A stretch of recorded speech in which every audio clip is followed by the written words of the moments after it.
Bound by chains, freed by choice. The rope burns deeper with every shallow breath. Lila Hart's wrists bleed against the stakes driven into Arizona dirt, her body displayed like livestock under a merciless sun, while men haggle over horses 20 feet away. She stopped crying hours ago. Tears are a luxury slaves can't afford. Through cracked lips and dust-caked lashes, she watches a tall rancher inspect a black stallion, his back to her suffering. Then he turns. Their eyes meet across that godforsaken trading post yard, and something in his granite expression shifts like a landslide beginning. He's seen her. Worse, he's seen her. And Lila knows with absolute certainty that the next 5 minutes will either kill her or change everything. Welcome to a story about the moment one man's conscience collided with the cruelest transaction on the frontier. If you believe some choices echo across lifetimes, stay with me until the end. Hit that like button and comment your city below. I want to see how far this truth travels. The Arizona Territory didn't forgive weakness, and Caleb Rourke had learned that lesson in blood and dust long before his 30th year. He sat astride his bay gelding 3 days northeast of his ranch, squinting at the ramshackle collection of structures that Silas Crowley called a trading post. The place looked like something coughed up by the desert and left to bleach. Warped lumber, canvas tarps stitched with rot, and a corral that leaned so far to the left it seemed drunk on its own misery. But Crowley had horses, good ones, and Caleb needed a lead stallion before the cattle drive north, or he'd lose 2 seasons of profit watching his herd scatter across unfenced prairie. He'd ridden hard to get here. 3 days through country, so dry the lizards carried canteens. His shoulders ached, his mouth tasted like copper and grit, and the only thing keeping him upright was the knowledge that his ranch hands were waiting on him, counting on him, to return with the animal that would make their drive possible. The black stallion stood in the center corral, proud and easy despite the chaos around him. 15 hands high, clean legs, a chest broad enough to pull a plow, but quick enough to cut cattle. The kind of horse you built a breeding line around.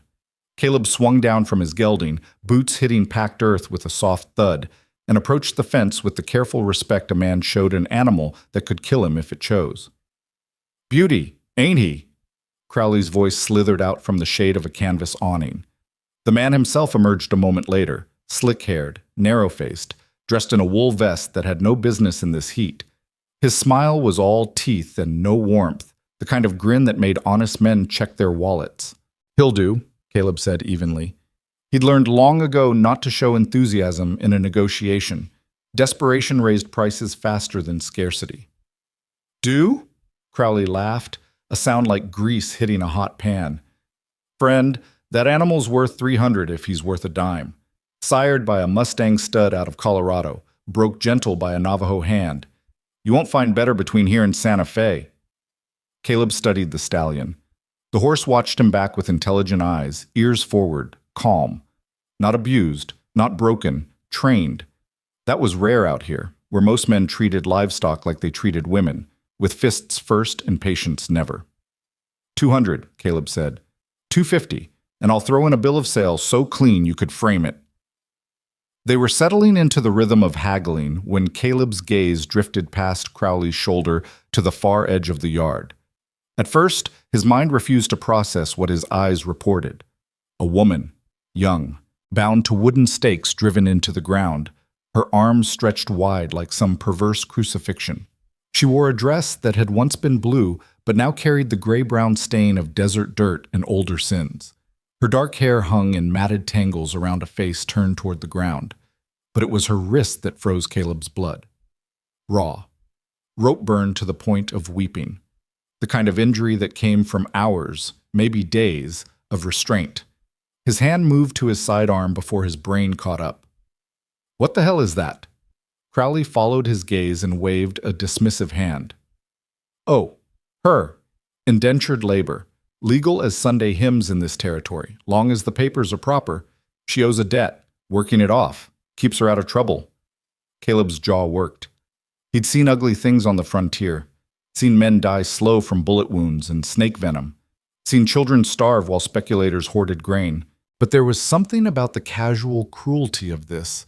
The woman staked out like bait while men bought and sold horses within shouting distance that made his stomach turn to acid. How long's she been out there? Since dawn. Crowley's tone suggested he was discussing the weather. Tried to run 2 nights back, had to make an example. Territory law says, I know what territory law says. Caleb's voice came out flat and cold. Doesn't make it right. Crowley's smile thinned. Morality's a luxury, friend. Out here, a man or a woman pays what they owe. She signed papers. She can write. Made her mark.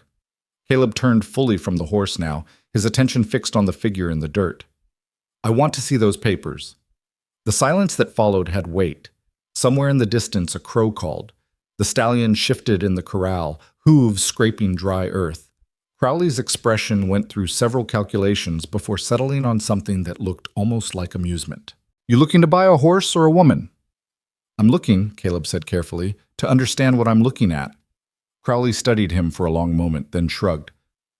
Wait here. He disappeared into the largest structure, a leaning cabin with a hide door. Caleb used the time to walk closer to the woman. She didn't look up as his shadow fell across her, but her breathing changed, shallow to shallower, fear. Ma'am, he said quietly. She flinched, still didn't raise her head. I'm not going to hurt you. A sound escaped her, not quite a laugh, not quite a sob. It was the sound of someone who'd heard promises before and learned their value.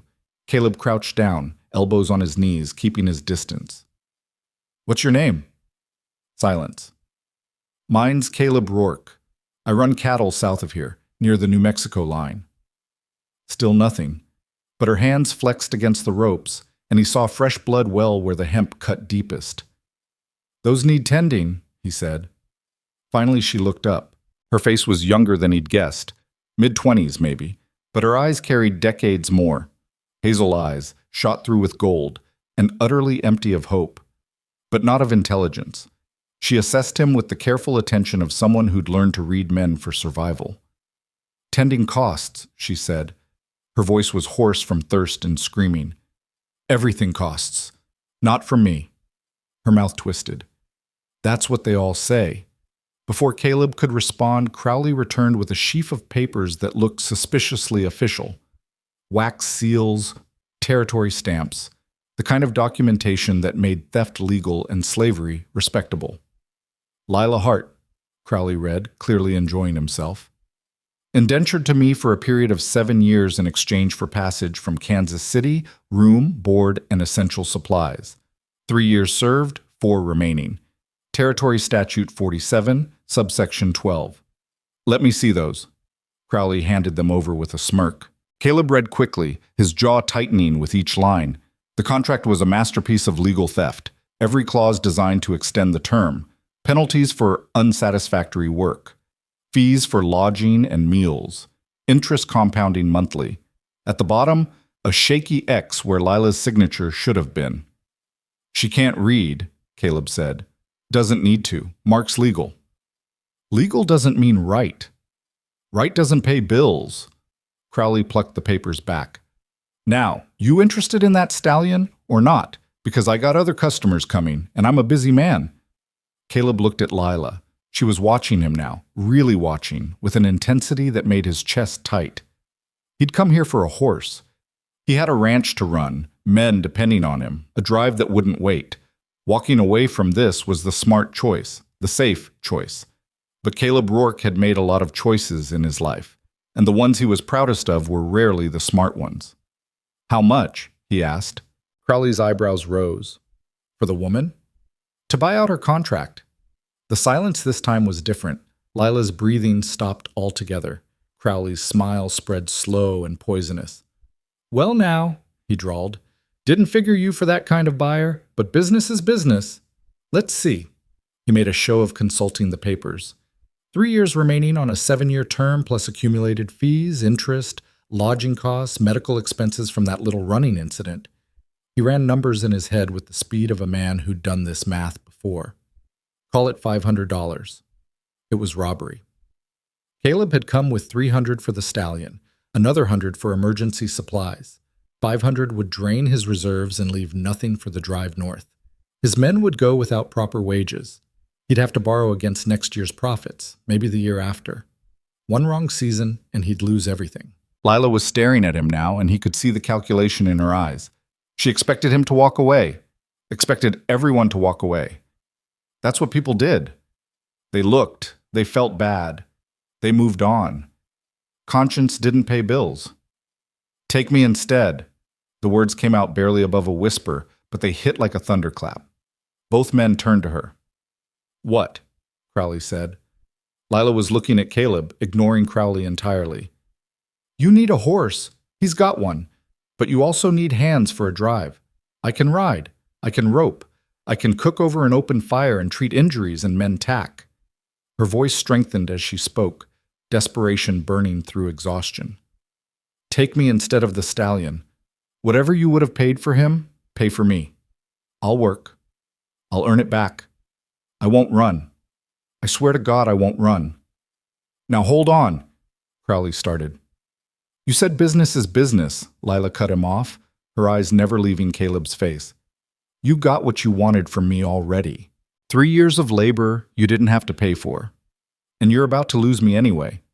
We both know I won't survive another 4 years of your fees, so take what you can get now before you get nothing. Crowley's face mottled red. That's not... You can't just... But Caleb was already doing the math in his head. Not the financial math. That was clear enough. The moral math.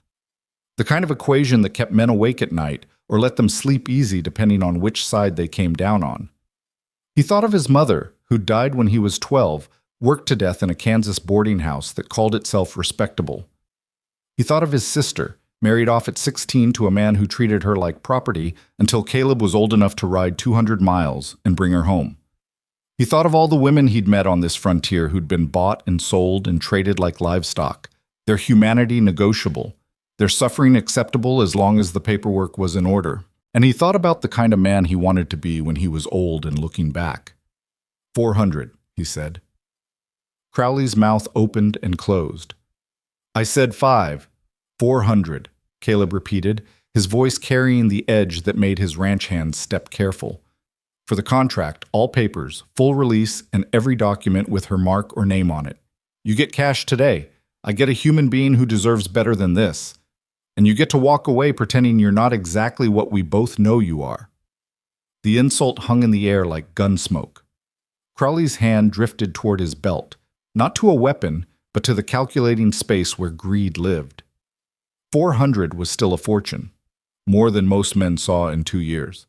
And whatever he'd invested in Lila, he'd recouped it 10 times over in unpaid labor. 450, he tried. 400, Caleb said flatly. Or I walk, and you're stuck with a woman who'd rather die than give you another day's work. Your choice. Lila was shaking now. Not from cold, the afternoon heat was brutal, but from the effort of holding perfectly still while her entire future balanced on the knife edge of 2 men's egos. Crowley spat into the dust. Fine. 400, but I want it in coin, not paper, and we do this proper. Bills of sale, releases, witnesses. I'm not having you come back claiming I stole from you. Agreed. 20 minutes later, Caleb was $400 poorer and in possession of more documents than he'd seen outside a land office. Every scrap of paper with Lila's name or mark, every receipt, every ledger entry, every contract clause. Crowley produced them with the efficiency of a man who'd done this before, who kept his records careful because paper was armor in a territory where law moved slow and justice moved slower. They signed the final release in the shade of that rotting awning, with a weasel-faced man named Dutch serving as witness. Crowley's handwriting was surprisingly elegant. Caleb's was blunt and practical. When it was done, Crowley counted the coins twice, bit 3 of them to check for plating, and stuffed them in a leather pouch that disappeared inside his vest. Pleasure doing business, he said, not offering his hand.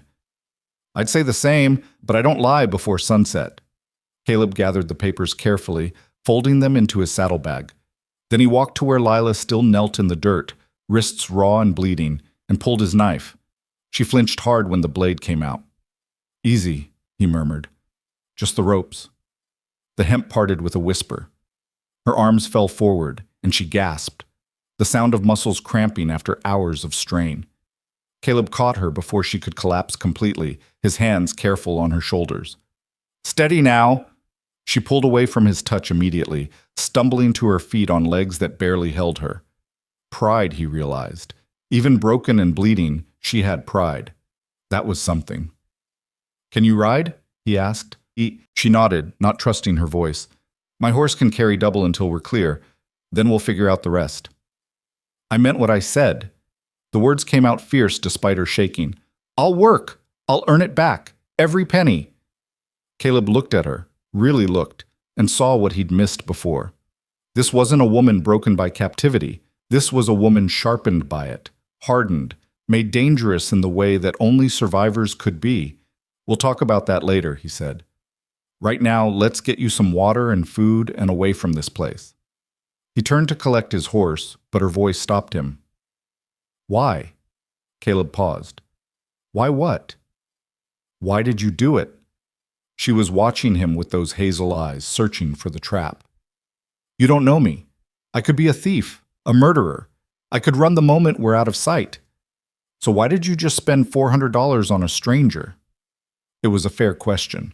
Caleb considered it while he checked his saddle cinch and gathered the reins. The truth was complicated, woven from childhood memories and adult convictions, from things his mother had taught him and things his sister had survived, from the kind of man his father had been and the kind of man Caleb had sworn never to become. But standing in that dusty trading post yard with the sun beating down and Silas Crowley watching from the shadows, the truth distilled to something simpler.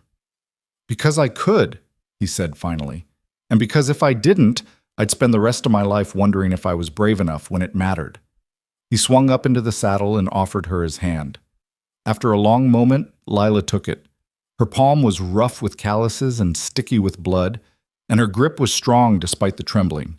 He pulled her up behind him, feeling her settle carefully on the horse's rump, her hands gripping his belt instead of his shoulders, maintaining distance even in proximity. "Hold on," he said. Then he turned the bay gelding south and rode away from Crowley's trading post without looking back. Behind him, he felt Lila's breathing even out as the distance grew. Her hands relaxed incrementally on his belt. And somewhere around the first mile marker, he felt her forehead come to rest against his back, just for a moment, just long enough to acknowledge that maybe, possibly, she was safe. The Arizona desert stretched before them, endless and unforgiving. But for the first time in 3 years, Lila Hart was riding toward freedom instead of away from it. And for the first time in months, Caleb Rourke felt like maybe his conscience and his survival could exist in the same space without destroying each other. They had a long ride ahead, and an even longer conversation waiting at the end of it. But for now, the steady rhythm of hooves on hard pan was enough.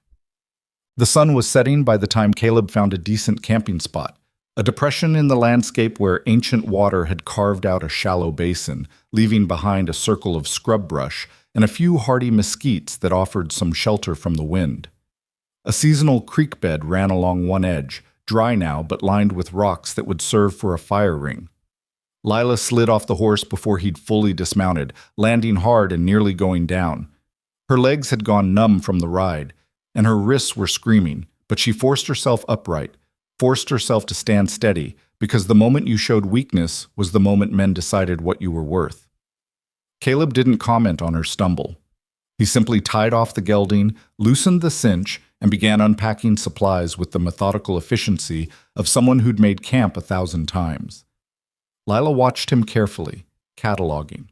Not young, maybe 35, 40, but not old.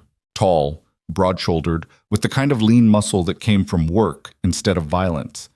His face was weathered by sun and wind, creased at the corners of his eyes from squinting at distances, dark hair going gray at the temples, hands that moved careful and sure.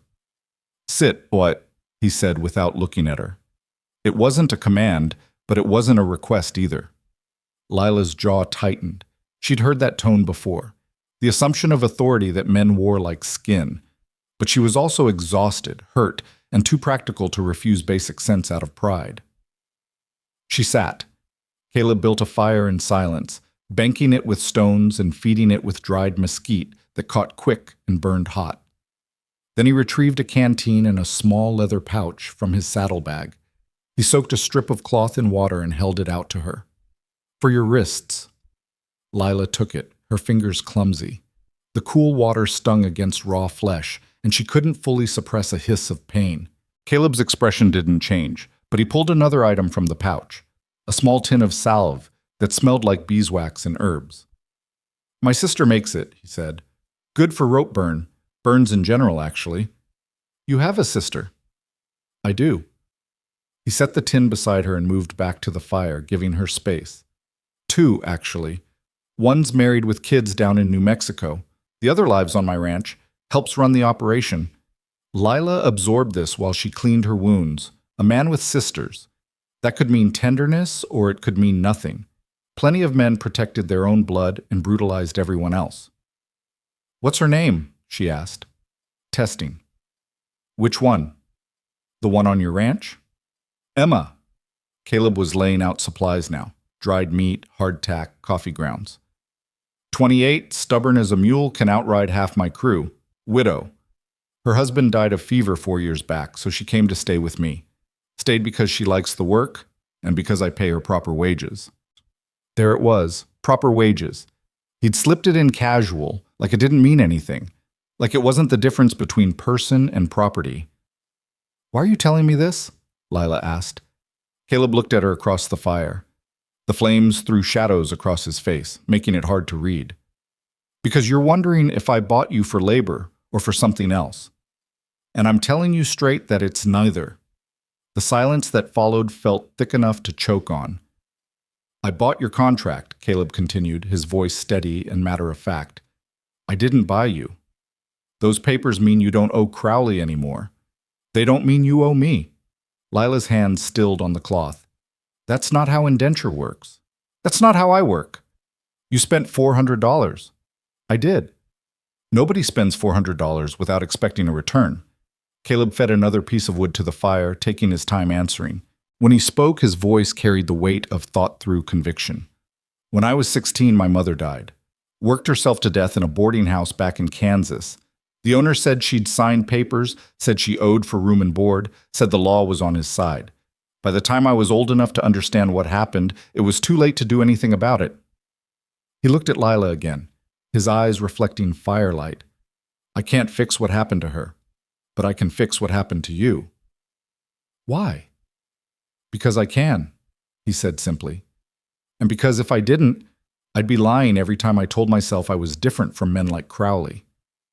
Lila wanted to believe him. God, she wanted to believe him. But 3 years of captivity had taught her that hope was the cruelest thing you could carry, heavier than chains, sharper than hunger. Hope made you drop your guard. Hope got you hurt. "So what happens now?" she asked carefully. "Now you eat, you rest, and tomorrow we ride for my ranch. When we get there, you have choices." Caleb was portioning out food as he spoke. Meat, hardtack, a share of precious coffee grounds. "You can stay and work for wages, real wages, paid monthly, yours to keep or send wherever you want. You can stay until you figure out where you want to go next. Or you can leave immediately, and I'll give you traveling money and supplies enough to reach Santa Fe or Tucson or wherever you're headed. Your choice." "That's it?" "That's it. No contract? No obligations?" "None." Lila stared at him, searching for the lie. But his face was open, his posture relaxed. He wasn't performing virtue. He was simply stating facts the way you'd describe weather or terrain. "What if I rob you?" she asked. "Take your horse and money and disappear?" Caleb smiled for the first time, a small, tired expression that softened his features. "Then I'd be out a horse and some money, but you'd be free. Seems like a decent trade to me." "You're either the stupidest man I've ever met or the best one," Lila said flatly, probably a little of both. Against her will, against every instinct she'd honed over 3 years of survival, Lila felt something loosen in her chest. Not trust, that would take longer, but the possibility of trust. The space where it might grow if she let it.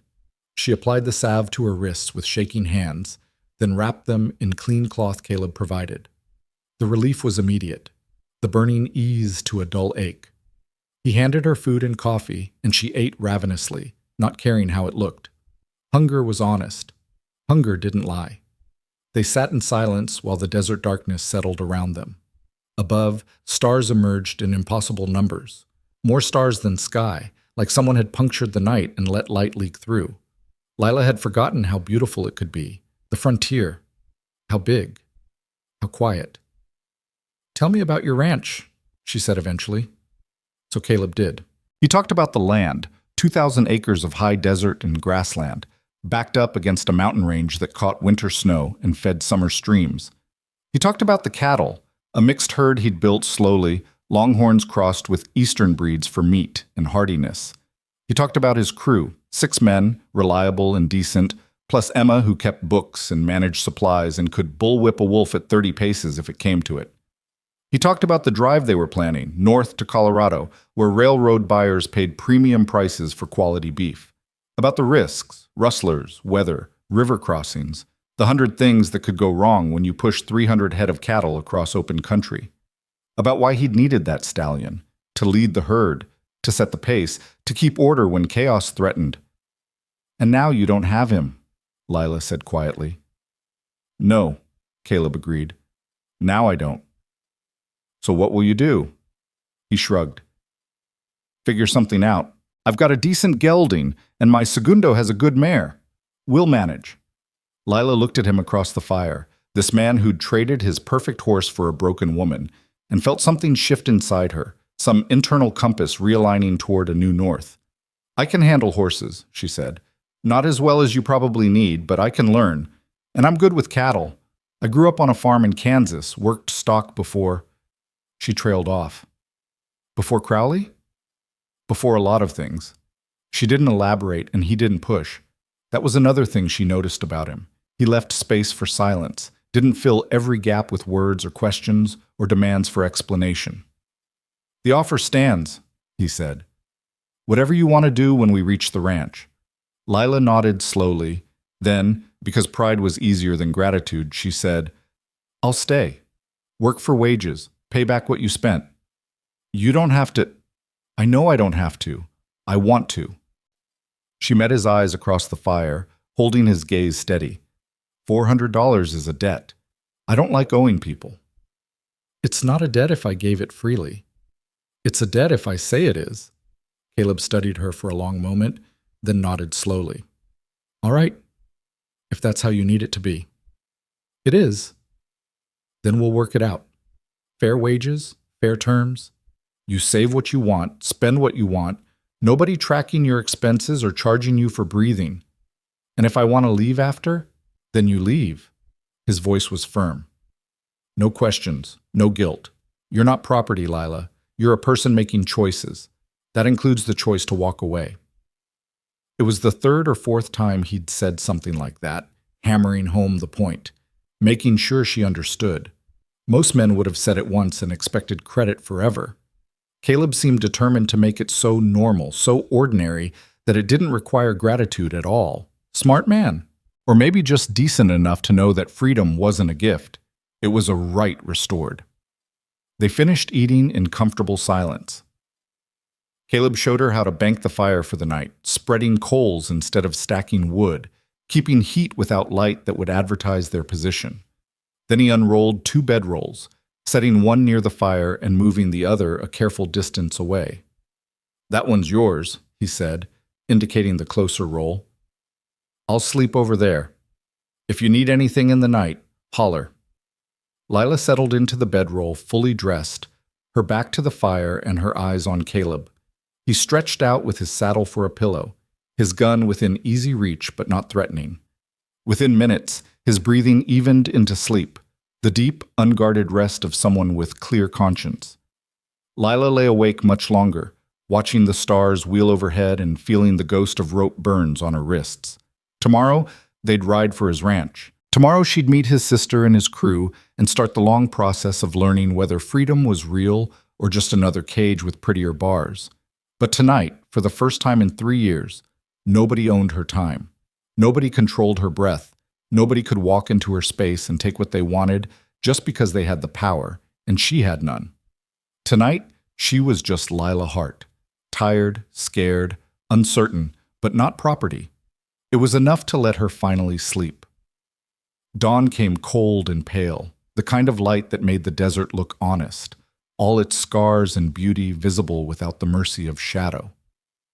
Lila woke to the smell of coffee and the low murmur of Caleb's voice talking to his horse. She lay still for a moment, testing reality. Her wrists throbbed, her body ached, but the ropes were gone and the sky above was open and endless. Not a dream then, or if it was, she'd ride it as far as it would take her. She sat up, folding the bedroll with the careful precision of someone who'd learned not to waste or damage anything. Caleb glanced over from where he was tightening the saddle cinch, his expression neutral. "Coffee's hot. Help yourself." Lila poured a tin cup full of the bitter black brew and wrapped her bandaged hands around it, letting the heat sink into her palms. The coffee was strong enough to strip paint, and it tasted like salvation. "We've got about 2 days' ride ahead," Caleb said, checking the gelding's hooves one by one. "Maybe less if we push, but I'd rather not. Horse has been working hard." He straightened, patting the animal's shoulder. "You ride much before Kansas City?" "Every day until I was 17. Lila sipped the coffee, watching him over the rim. "My father raised horses. Draft stock mostly, but some saddle breeds. I could ride before I could write." "What happened at 17? The question was casual, but Lila felt the weight behind it. She could deflect, change the subject, offer half-truths, protect the tender places that still bled when pressed. That's what she'd done with Crowley, with his men, with everyone who'd looked at her and seen a thing instead of a person. But Caleb had burned $400 and asked for nothing. Maybe that bought him honesty, or maybe she was just tired of carrying secrets that weighed more than chains. "My father died. Kicked by a stallion, crushed his chest. We lost the farm to debt inside 6 months. My mother remarried fast, a man from town who wanted a housekeeper more than a wife. I lasted a year before I couldn't stand it anymore. So I took what money I'd saved and bought passage to Kansas City, figured I'd find work out west where women could own property and make wages." She laughed without humor. "Made it as far as Crowley's trading post before my money ran out. He offered me work, said he'd pay fair and provide room and board. I was 19 and stupid enough to sign papers I couldn't read." "You weren't stupid," Caleb said quietly. "You were desperate. There's a difference." "Is there?" Lila drained the coffee and stood, needing movement. "Feels the same from where I'm standing. Desperation means you didn't have good choices. Stupidity means you had them and picked wrong." Caleb kicked dirt over the fire, scattering the coals. "You did what you had to with what you had. That's not stupidity. That's survival." Lila wanted to argue, but the words stuck in her throat. She'd spent 3 years believing she'd failed somehow, been too naive, too trusting, too weak to see the trap before it closed. Having someone reframe that failure as survival felt strange, almost dangerous. Like if she believed it, she might start believing other impossible things too. They packed in silence, efficient and quick. Caleb helped her mount behind him without comment on her stiffness, or the way she couldn't quite grip with her damaged hands. Then they were moving south again, the desert stretching before them in shades of rust and gold.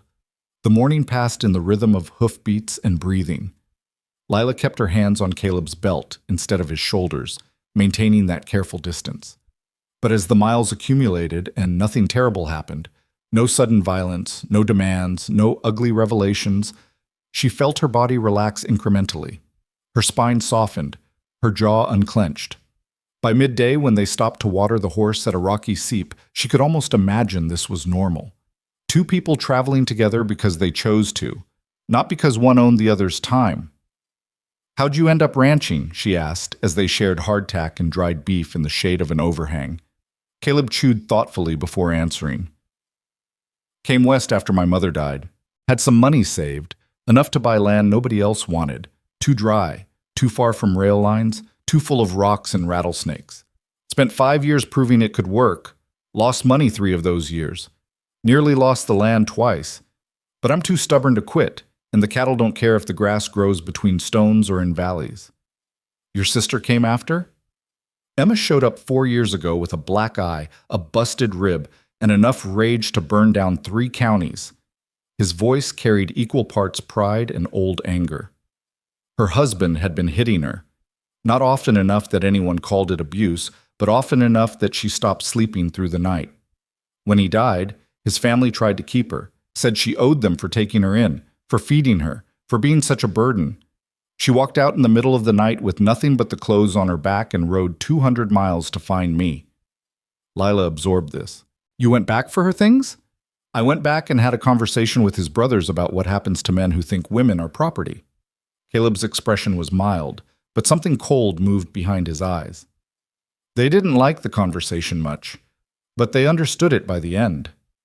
You hurt them. I made sure they'd remember manners. He met her gaze evenly.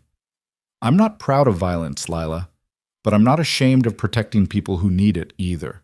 There's a difference between cruelty and consequence. Lila thought about Crowley, about the casual brutality of men who face no consequences for their actions. Thought about how different her life might have been if someone had delivered consequences sooner. Good, she said simply. They rode on. The landscape shifted subtly as they traveled. Fewer rocks, more grass, the beginning of elevation changes that suggested mountains ahead. By late afternoon, they'd crossed into territory that felt less hostile, where water ran more frequently and trees clustered in defiant groves. That's the beginning of my land, Caleb said, pointing to a line of fence posts barely visible on the horizon. Another hour, and we'll be at the main house. Lila's stomach tightened, meeting people, being seen, having to explain herself or prove her worth or navigate the complex social calculations that came with new places and unfamiliar faces. She'd gotten good at that with Crowley's customers, reading men quickly, figuring out who was dangerous and who was just desperate. But this was different. These were Caleb's people, his sister, his crew. They'd have opinions about the woman he'd brought home. They'd make judgments. What did you tell them, she asked, before you left for the trading post? That I was going to buy a horse. And now you're coming back with me instead. Now I'm coming back with you, and without the horse, Caleb agreed. They'll have questions. What will you tell them? He was quiet for a moment, the gelding's steady pace the only sound. Then, the truth. That I met someone who needed help, and I helped. That you're going to work for wages if you choose to stay. That anyone who has a problem with it can take it up with me directly. And if they don't want me there, then they can leave. His voice carried absolute certainty. I hire people who treat others with basic decency. If they can't manage that, I don't need them on my land. Lila wanted to believe it would be that simple, but she'd learned that people were complicated, full of biases they didn't admit and judgments they justified. A woman alone was always suspicious. A woman with a past was worse. She'd be lucky if they just ignored her. The ranch came into view as the sun started its descent, a collection of buildings arranged around a central yard, everything built low and practical against the wind. The main house was adobe and timber, small but solid. 2 bunkhouses flanked it, with a barn, stable, and several work sheds completing the compound.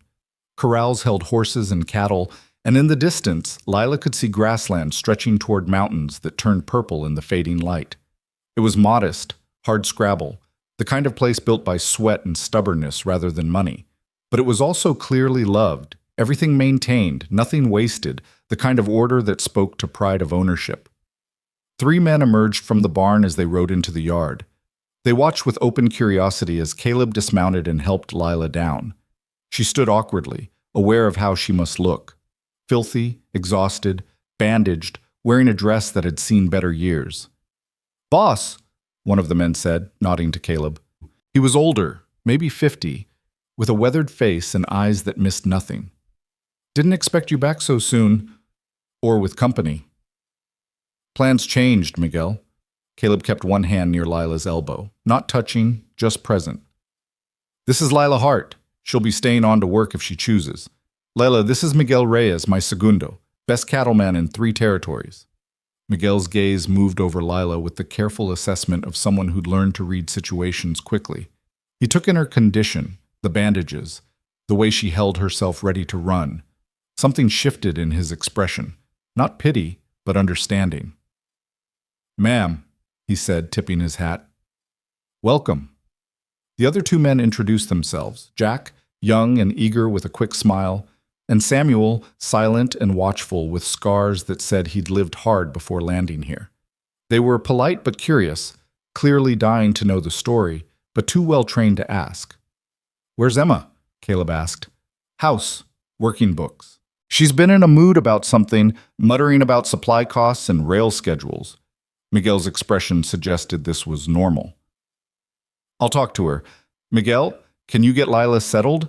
She'll need a place to wash up, clean clothes if Emma has anything that fits, and a proper meal. We've been living on trail rations.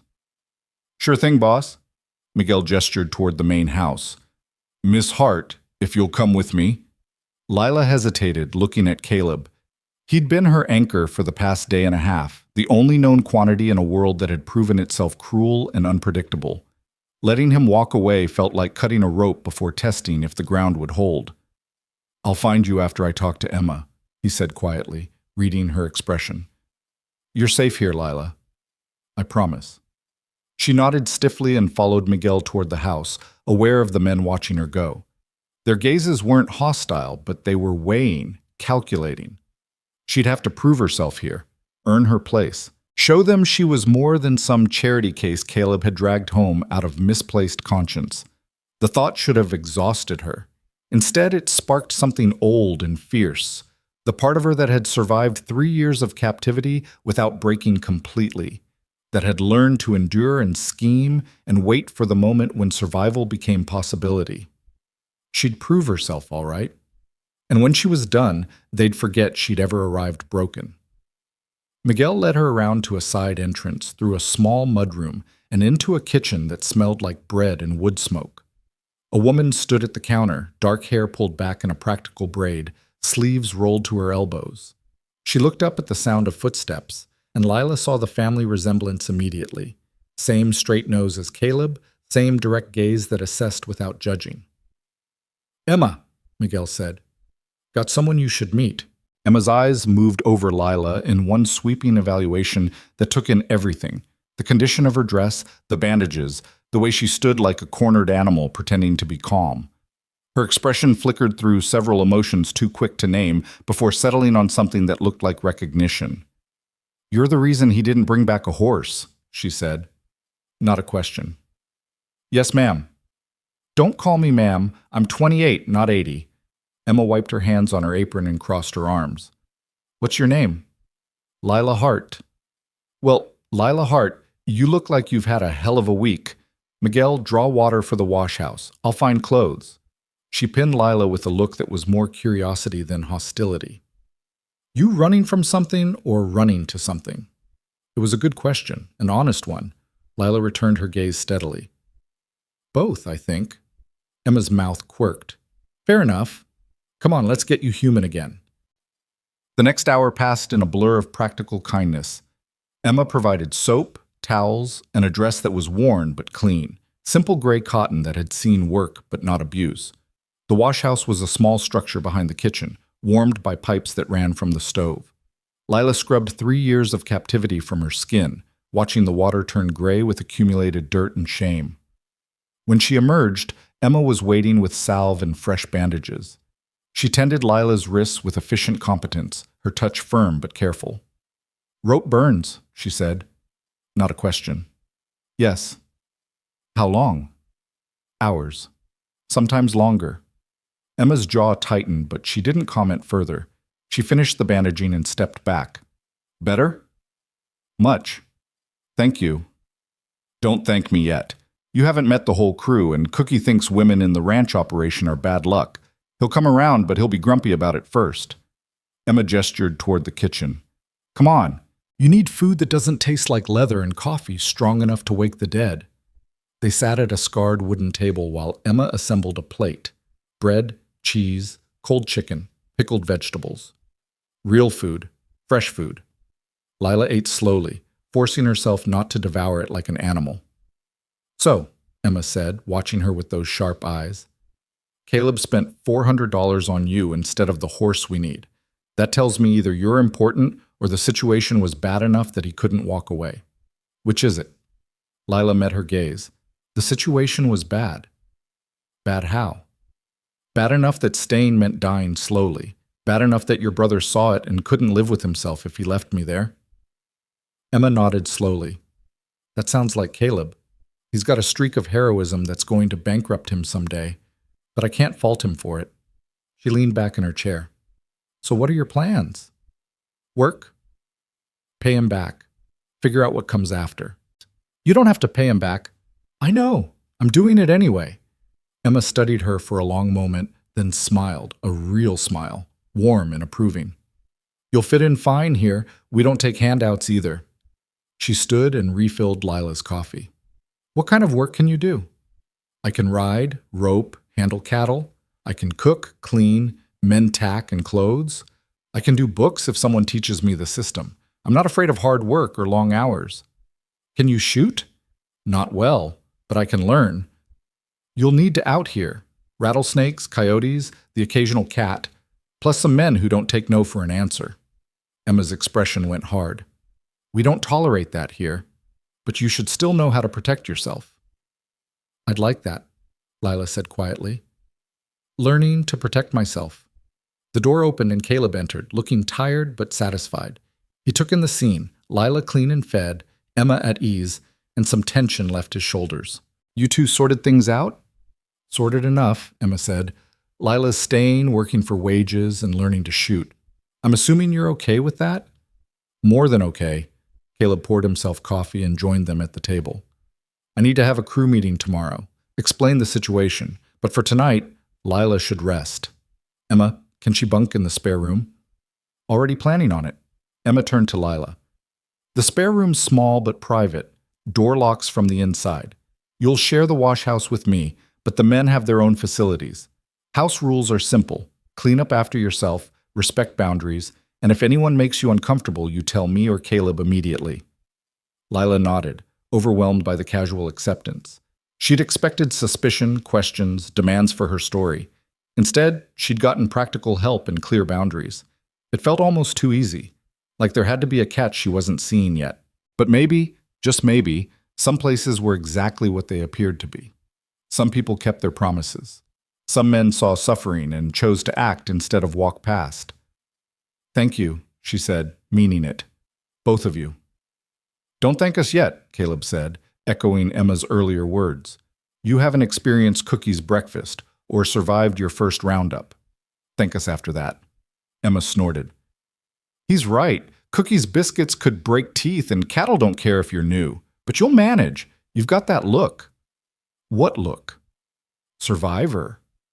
Emma's eyes held understanding born of her own hard roads.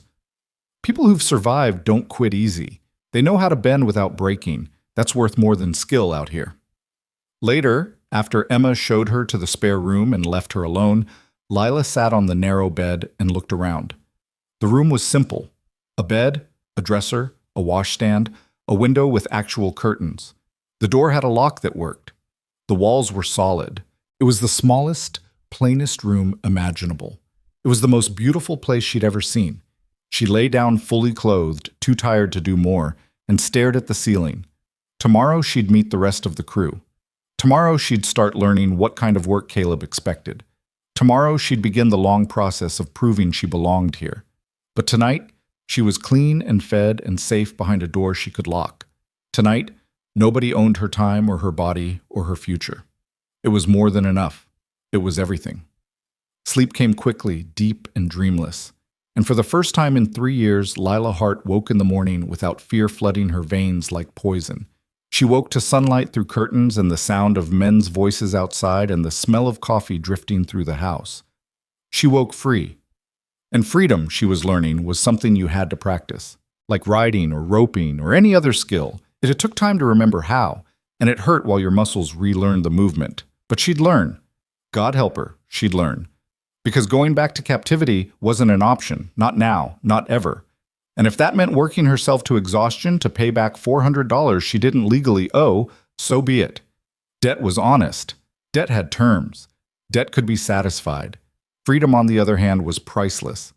And Lila intended to spend the rest of her life proving she deserved it. The morning came with a rooster's crow and the low rumble of men's voices outside. Lila dressed quickly in Emma's borrowed clothes. Canvas work pants that had to be rolled at the ankles and a flannel shirt that hung loose but serviceable. She braided her hair tight and checked her reflection in the small mirror above the washstand. The woman looking back was thinner than she remembered, harder around the eyes, but there was color in her cheeks now, and the hollow desperation had eased. small improvements. They'd have to be enough. She found Emma in the kitchen already working, flour dusting her forearms as she rolled out biscuit dough with practiced efficiency. The older woman glanced up and nodded approval at Lila's appearance. Good. You look like you can work. Coffee's hot, breakfast is in 10 minutes, and the crew's going to stare. Ignore them. Emma punched down the dough with more force than strictly necessary. They're decent men, but they're still men, which means they're curious and stupid in equal measure. Don't let it rattle you. I won't. Lila poured coffee and leaned against the counter, watching Emma work. What do you need me to do?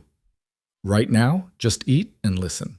Caleb's calling everyone together after breakfast to explain the situation.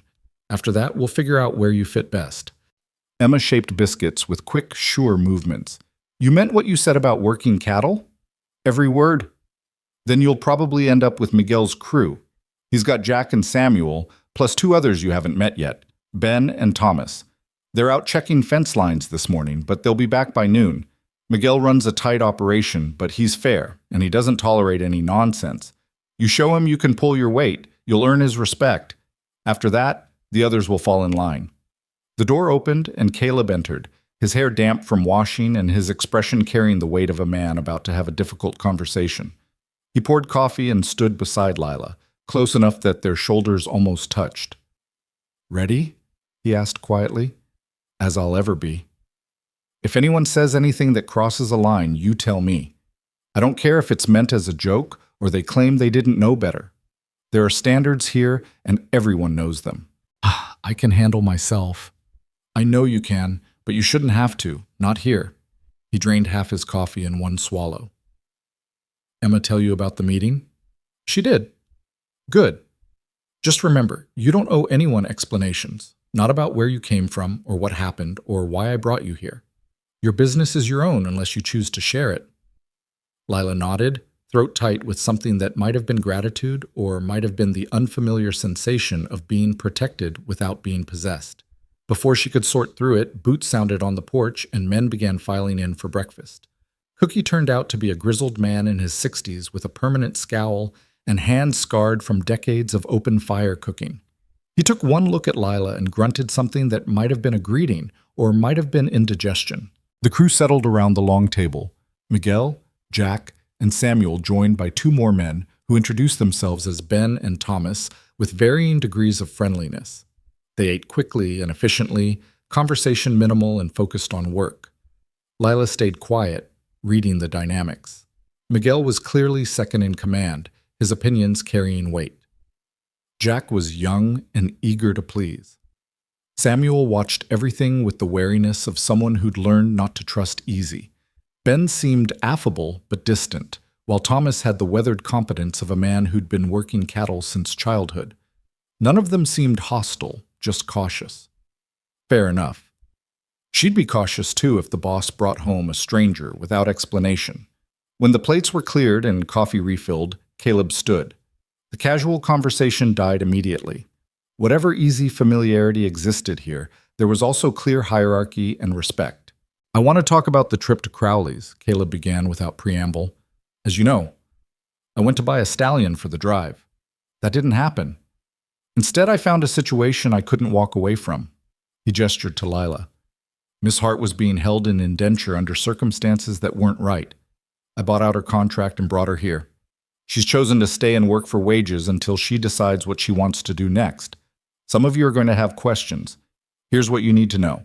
She's not property, she's not under contract to me, and she's not available for speculation or commentary. She's crew, same as anyone else here, and she'll be treated with the same respect I expect you to show each other. Anyone have a problem with that? The silence stretched long enough to make Lila's stomach knot. Then Miguel spoke up, his voice carrying the authority of years and experience. No problem here, boss. We could use another pair of hands, especially with the drive coming up. Miss Hart says she can work cattle. I'll take her word for it until she proves otherwise. Fair enough? Murmurs of agreement rippled through the men. Jack looked curious, but not hostile. Samuel's expression remained carefully neutral. Ben shrugged acceptance, while Thomas nodded slowly. Only Cookie maintained his scowl, but that seemed to be his natural state rather than specific disapproval. Good, Caleb said. Miguel, I'm putting her with your crew. Show her the operation, see what she can do, and report back. Emma's handling wages and logistics. Anyone who's got concerns or questions, bring them to me directly. We clear? More nods. The meeting broke up as men headed out to their various tasks. Lila found herself following Miguel toward the barn, aware of Jack trailing behind with unconcealed curiosity. So, Miguel said as they walked, his tone conversational. Caleb said indenture. That's a polite word for some ugly business. It is. Lila saw no point in dancing around it. I signed papers I couldn't read with a man who lied about terms. By the time I understood what I'd done, I was trapped. Your boss decided that wasn't acceptable. Sounds like Caleb. Miguel pulled open the barn door, releasing the smell of hay and horses and leather. He's got strong opinions about how people should be treated. Sometimes those opinions cost him money. Usually they're worth it. He studied her with dark, knowing eyes. You really know cattle work? I grew up on a farm. Worked stock from the time I could sit a horse. I'm not saying I know everything about ranch operations this size, but I know the basics and I learn fast. Let's test that. He led her to the tack room and pulled down a saddle. This is the roan mare in the third stall. Go ahead and tack her up. Lila took the saddle and bridle and moved to the indicated stall. The mare was a solid animal, calm-eyed and well-mannered. She ran her hands over the horse first, speaking softly, letting the animal get her scent. Then she saddled with the methodical care her father had drilled into her. Blanket positioned correctly, cinch tightened in stages, stirrups checked, bridle fitted properly. It felt natural, muscle memory rising from years of practice. When she led the mare out, Miguel was watching with approval. Good, you didn't rush it, didn't skip steps. Some folks get impatient with the details. He jerked his chin toward the corral. Let's see you ride. Lila mounted smoothly despite her still healing wrists and walked the mare in a circle, then moved into a trot and canter. The horse responded well to her signals, and she felt confidence return with each stride. This she knew, this she could do. When she brought the mare back to where Miguel stood, he was nodding. You'll do. Can you rope? Adequately, not fancy, but functional. We don't need fancy, we need functional. Miguel pulled a coiled rope from the fence. Show me. They spent the next hour running through skills, roping fence posts, herding a small group of cattle from one pen to another, demonstrating her ability to read animal behavior and respond appropriately. Jack joined them partway through, offering encouragement and occasionally demonstrating technique. By the time they finished, Lila's wrists were aching and her shoulders burning, but she'd proven herself competent. Maybe not exceptional, but solid enough to be useful. All right, Miguel said finally. You know what you're doing. You're rusty, and your hands need to heal properly before we push too hard, but you've got the foundation. We'll work you into the rotation gradually. Today, stick with Jack. He's on fence repair in the south pasture. Tomorrow we'll try you with cattle sorting. Questions? Just one. What are the wages? Miguel's expression shifted to something like respect. $25 a month plus room and board. You work a full month, you get paid in full. No deductions for supplies or lodging or any of that nonsense. Emma handles payroll on the first of each month, standard for the crew. $25. Real money. Honest wages for honest work. At that rate, she'd pay back Caleb's $400 in just over a year, longer if she kept some for savings. It was fair, more than fair. It was freedom with a price tag she could actually meet. That works, she said. Good. Jack, take her to the south fence, show her the operation and don't talk her ear off. Jack grinned. Can't promise that second part, but I'll try. They rode out together, Jack chattering about the ranch and the crew and the upcoming cattle drive while Lila listened and learned. The work was exactly what Miguel had said, replacing rotted posts, restringing wire, checking for weak points where cattle might break through. It was hot, tedious, physical labor that required attention to detail and a tolerance for splinters and wire cuts. Lila threw herself into it with the intensity of someone proving something, not just to Jack, but to herself. She could do this. She was worth the space she occupied. By midday, her hands were bleeding through the bandages and her back was screaming. Jack noticed and called a break, pulling out canteens and hardtack. You don't have to kill yourself the first day, he said, not unkindly. Miguel knows you're hurt. He's not expecting miracles. I'm not hurt. I'm healing. There's a difference. Jack studied her while he chewed. Can I ask you something? You don't have to answer if you don't want. Go ahead. Was it really bad, where you were before? Lila looked out across the grassland, watching heat shimmer above the earth. She could lie, deflect, protect herself with pleasant half-truths. But Jack had kind eyes and a genuine question, and maybe honesty was another form of freedom worth practicing. It was bad enough that I would have died there eventually, either from work or from what happens when men think they own you. Bad enough that when your boss offered me a way out, I took it even though I didn't believe it was real. Even though I was sure it was just another trap with a different face. And now? Now I'm here fixing fence and earning wages and trying to remember what it feels like to make choices. She met his eyes. Your boss is a good man. So's Miguel. I don't take that for granted. Jack nodded slowly. For what it's worth, I'm glad you're here. This place could use more people who aren't afraid of hard work. And Emma seems to like you, which is saying something. She's particular about folks. They worked through the afternoon, stopping only when the sun started its descent, and Miguel rode out to collect them. Back at the ranch, Lila helped with evening chores, feeding horses, checking water troughs, mucking stalls. The work was endless, but it had rhythm, and there was satisfaction in physical exhaustion earned through effort rather than suffering.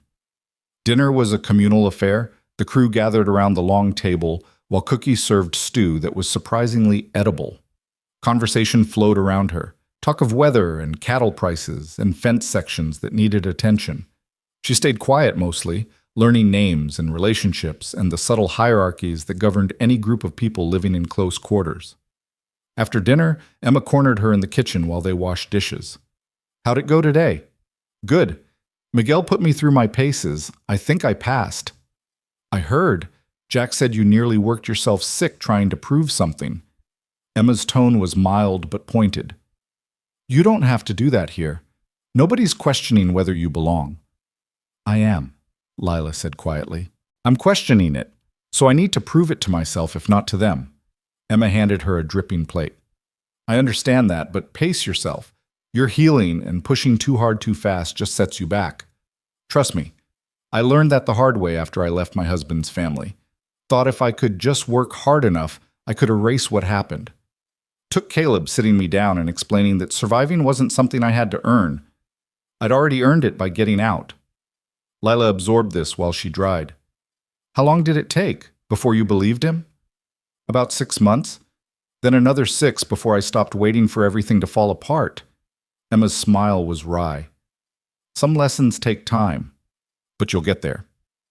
That night, Lila lay in her small room listening to the sounds of the ranch settling into darkness.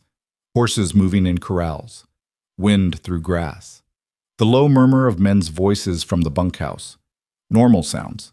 Safe sounds. The kind of sounds that came from a place where life moved at its own pace without cruelty driving it. Her wrists throbbed despite the salve Emma had reapplied, and her muscles ached from honest labor. But it was good pain. Earned pain. The kind that came from building something instead of being broken down. She thought about Crowley's trading post, about the woman who'd been staked out in the sun waiting for someone to care enough to act. That woman felt like someone else now, someone Lila had been briefly before learning how to be herself again. The transformation wasn't complete. She still flinched at sudden movements, still calculated escape routes from every room, still woke sometimes with phantom ropes around her wrists. But she was changing, slowly, in increments so small they were barely visible until she looked back at where she'd started. The next days fell into routine. She worked with Miguel's crew, learning the specific rhythms of Caleb's operation. Fence repair gave way to cattle sorting, then to breaking young horses for saddle work. Her hands healed slowly, the rope burns fading to pink scars that would probably never disappear completely. She learned to shoot under Emma's patient instruction, getting comfortable with both rifle and pistol. She learned the difference between a good bull and an average one, between grass that would sustain cattle and grass that looked plentiful but held no nutrition. She learned the crew, too. Miguel was exactly as advertised, fair and demanding in equal measure, quick to correct mistakes, but also quick to acknowledge good work. Jack remained friendly and talkative.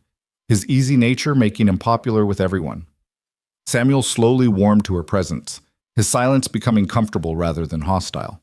Ben and Thomas treated her with the same matter-of-fact acceptance they showed each other, which was all she wanted. Even Cookie eventually stopped scowling quite so hard when she entered the kitchen. But it was Caleb she found herself watching most carefully. Not with suspicion anymore, but with curiosity. He ran his ranch with the same steady competence he'd shown that first day at the trading post. Clear expectations, fair treatment, and an absolute refusal to tolerate cruelty or laziness. He was quick to help with difficult tasks, but expected everyone to pull their weight. He paid attention to details that other bosses might miss. A horse developing a limp, a man struggling with personal problems, supplies running low before they became critical. And he kept his word. Every promise he'd made at that desert campfire had proven true. Real wages paid on time, no hidden fees or expectations, freedom to leave whenever she chose. It was so foreign to Lila's experience that she kept testing the boundaries, waiting for them to snap back like the trap they must secretly be. They never did. 3 weeks after her arrival, Miguel called her over after morning chores. His expression was thoughtful in a way that made her nervous. "I've been watching you," he said without preamble. "You're a solid hand, not the strongest or the fastest, but you're reliable and you don't make the same mistake twice. That counts for more than flash." "Thank you." "Don't thank me yet. I'm about to make your life harder." He pulled out a much folded paper covered in notes and diagrams. "We're starting serious preparations for the drive north. 300 head of cattle, 6 weeks on the trail, ending at the railhead in Colorado. It's hard work, long hours, and everything that can go wrong usually does. Weather, rustlers, stampedes, river crossings that kill men and animals both. You understand what I'm saying? You're saying it's dangerous. I'm saying it's the hardest thing most of these men do all year, and some years we lose people. I need to know if you're interested in going, and I need to know honest. Because if you're coming, you need to be all in. Can't have someone who's going to panic or quit halfway through. Lives depend on everyone doing their job." Lila looked at the diagram, a map of their intended route with danger points marked in red ink. She thought about 300 head of cattle, about storms on open prairie, about river crossings and men who saw women on the trail as either bad luck or opportunity. She thought about the fact that this would be her first real test, the moment when she either proved she belonged or exposed herself as someone who just talked big. "I want to go," she said, "not because I'm trying to prove something, though that's part of it, but because this is what the ranch needs, and I'm part of the crew. If the crew goes, I go." Miguel studied her for a long moment, then nodded. "All right, but I'm going to train you harder than anyone else because you've got less experience with this specific kind of work. That means longer days, tougher assignments, and me in your face when you mess up. You good with that?" "Yes." "Then we start tomorrow. Be ready to work." He walked away before she could respond, leaving Lila staring at the map and wondering what exactly she'd just signed up for. But beneath the nervousness was something else.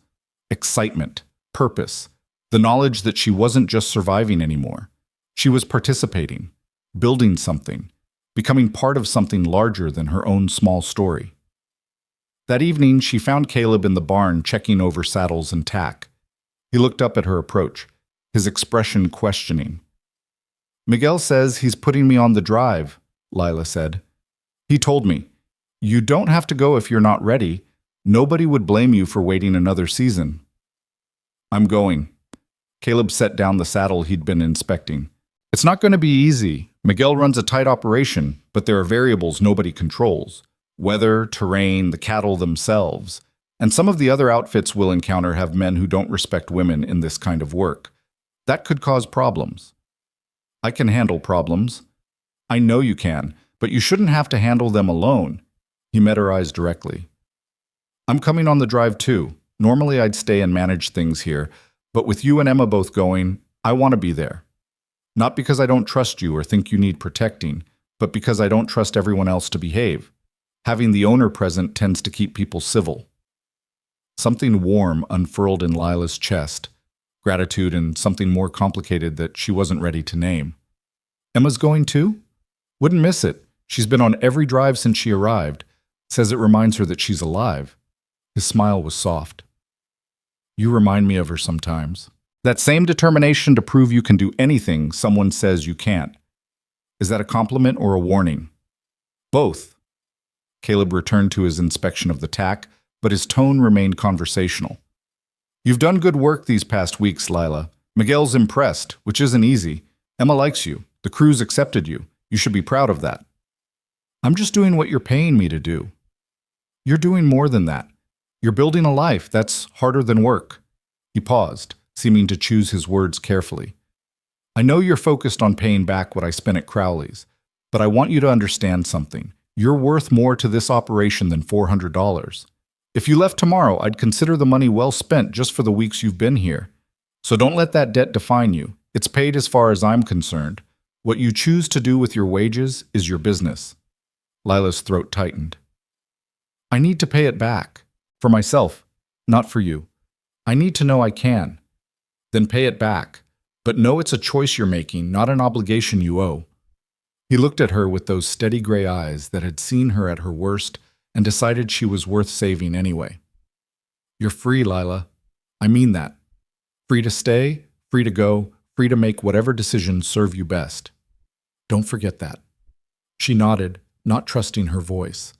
Then she turned and walked out of the barn before the emotion pressing against her ribs could escape in a way she wasn't ready to handle. Outside, the sun was setting over the mountains in shades of gold and crimson. The air smelled like sage and distant rain. Somewhere in the corrals, horses nickered to each other in the gathering dusk. And Lila stood in the middle of Caleb Rourke's ranch, no longer a captive, no longer property, no longer defined by what had been done to her, and felt the future open up like the sky above. Wide, uncertain, full of possibility. It was terrifying and exhilarating in equal measure. But for the first time in years, she was ready to face it on her own terms. Whatever came next, she'd meet it standing, and if she fell, she'd get back up. Because that's what free people did. They stumbled and struggled and kept moving forward anyway, choosing their direction instead of being dragged. She was choosing forward, choosing this ranch, this crew, this impossible second chance. And she was choosing it with her eyes wide open, her heart cautiously hopeful, and her spine straight with the kind of pride that came from surviving hell and deciding the view from the other side was worth the climb. The next morning arrived with Miguel's promise of harder work, and he delivered without mercy. While the rest of the crew went about normal ranch operations, he pulled Lila aside for what he called intensive preparation. That meant 12-hour days learning everything that could go wrong on a cattle drive and how to handle it when it did. He started with river crossings, using a rain-swollen creek on the property's eastern boundary as their training ground. The water ran fast and cold, carrying debris from upstream storms, and the cattle they drove to the bank balked and bellowed their resistance.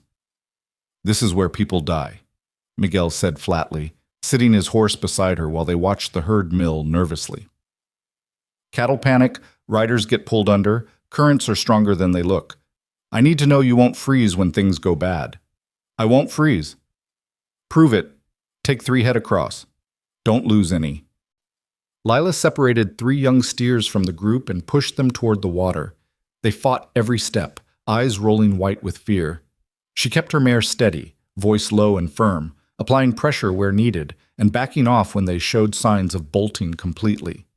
The first steer finally plunged in and the others followed, their instinct to stay with the herd overriding their terror of the water. She urged her mare in after them, feeling the current grab at the horse's legs with vicious strength. The water rose to her stirrups, then her knees, shockingly cold even through canvas pants.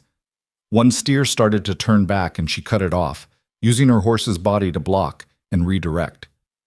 The mare handled beautifully, responsive to every signal despite the treacherous footing. By the time they reached the opposite bank, Lila's heart was hammering and her clothes were soaked, but all 3 steers had made it across. Miguel nodded approval when she rode back. Good. You kept your head and you read the cattle right. Now do it 10 more times with different animals. They worked the crossing until Lila's legs were numb from cold water and her arms shook from controlling frightened animals in dangerous current. Miguel watched every attempt with critical attention, correcting her positioning and timing, pushing her to improve incrementally with each crossing. By the time he called a halt, the sun was directly overhead and Lila felt like she'd been in the saddle for a week. Better, Miguel said. Not perfect, but better. Rivers kill men who think they know what they're doing, so respect the water and never assume you've got it figured out. Understand? Yes. Good. Now, let's talk about night watch. The next several days followed similar patterns. Miguel drilled her relentlessly on every aspect of trail work: how to spot trouble in a herd before it became stampede, how to doctor sick animals with limited supplies, how to navigate by stars when landmarks disappeared into darkness, how to handle a spooked horse without getting thrown or trampled. He taught her to cook over open fire in wind and rain, to set up camp efficiently, to read weather signs in clouds and wind direction. He made her practice roping until her healing wrists screamed and her shoulders burned, because on a drive you might need to rope 50 times a day, and weakness wasn't an option. Emma joined them for weapons training, adding her own merciless standards to Miguel's. They practiced drawing and firing until Lila could clear leather smoothly and hit targets with reasonable accuracy. Emma taught her to reload in darkness, to clear jams, to assess threats and respond proportionally. The goal isn't to be the fastest gun, Emma explained while Lila worked through her 100th draw of the morning. The goal is to be competent and confident. Most men won't test you if they think you know what you're doing. It's the ones who see hesitation that become problems. And if they become problems anyway? Emma's expression went hard. Then you make sure they regret it exactly once. Caleb and Miguel will back you on that. We don't tolerate harassment or assault. Period. Any man who crosses that line is done here. And I mean done. Fired, blacklisted, and lucky if he leaves with his teeth intact. The crew noticed the intensive training and responded with a mixture of respect and amusement. Jack started calling her the Greenhorn, with affection rather than mockery. Samuel offered quiet tips about reading cattle behavior. Even Cookie softened enough to set aside extra portions at meals, acknowledging without words that she was burning through calories faster than normal work demanded.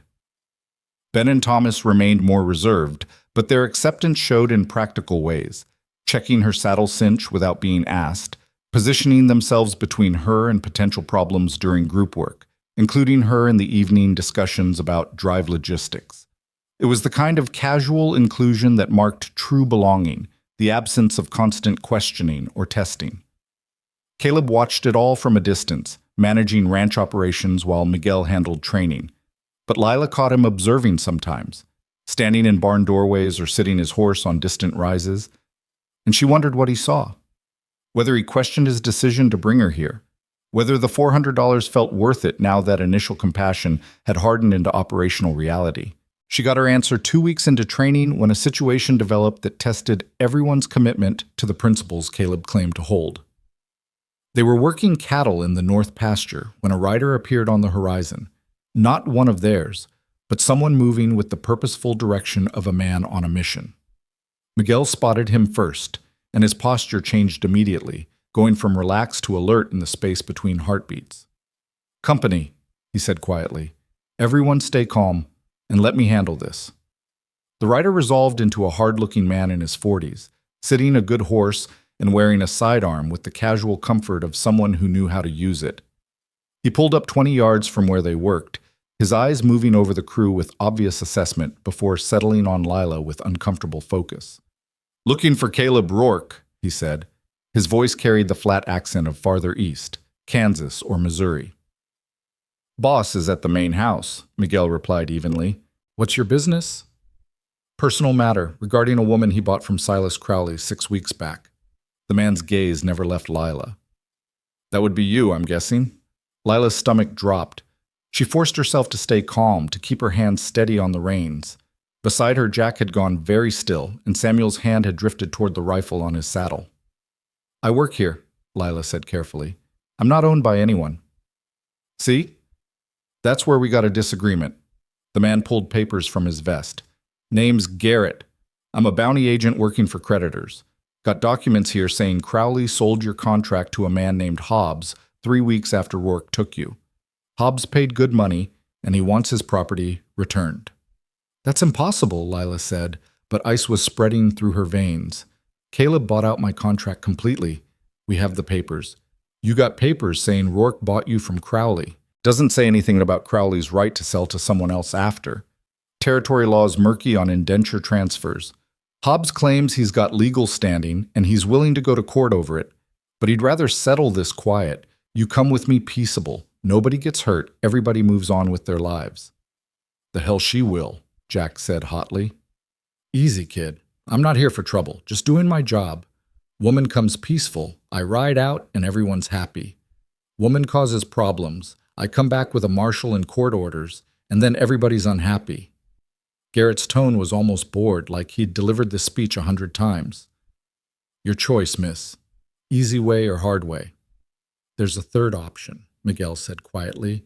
You turn around and ride off our land right now, and we forget this conversation happened. Garrett smiled without warmth. That'd make things harder for everyone. Hobbs isn't the kind to let go once he's paid money. And I get paid either way, so I'm motivated to see this through. Best for everyone if the woman just... The woman, Lila interrupted, her voice sharp, has a name. It's Lila Hart, and I'm not going anywhere. That's unfortunate.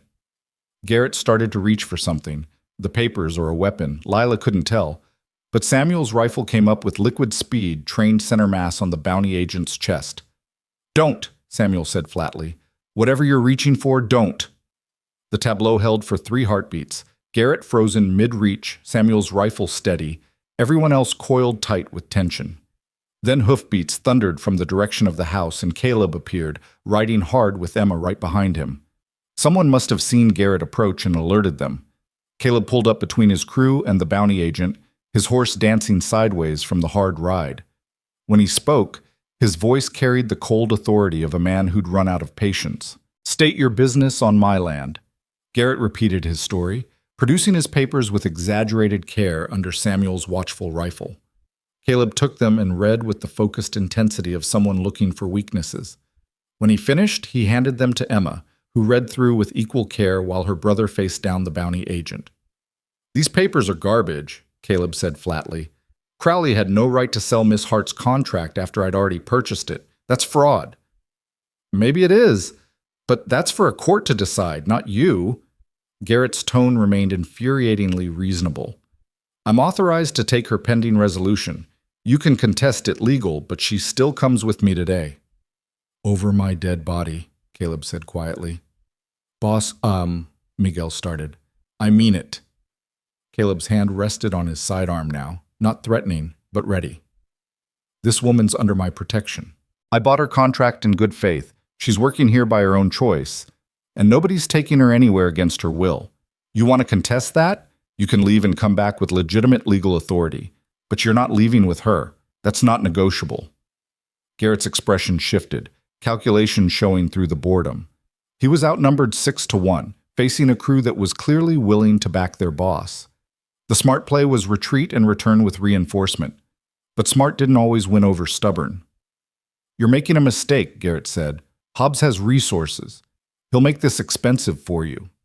Then it'll be expensive. I've paid higher prices for worse causes.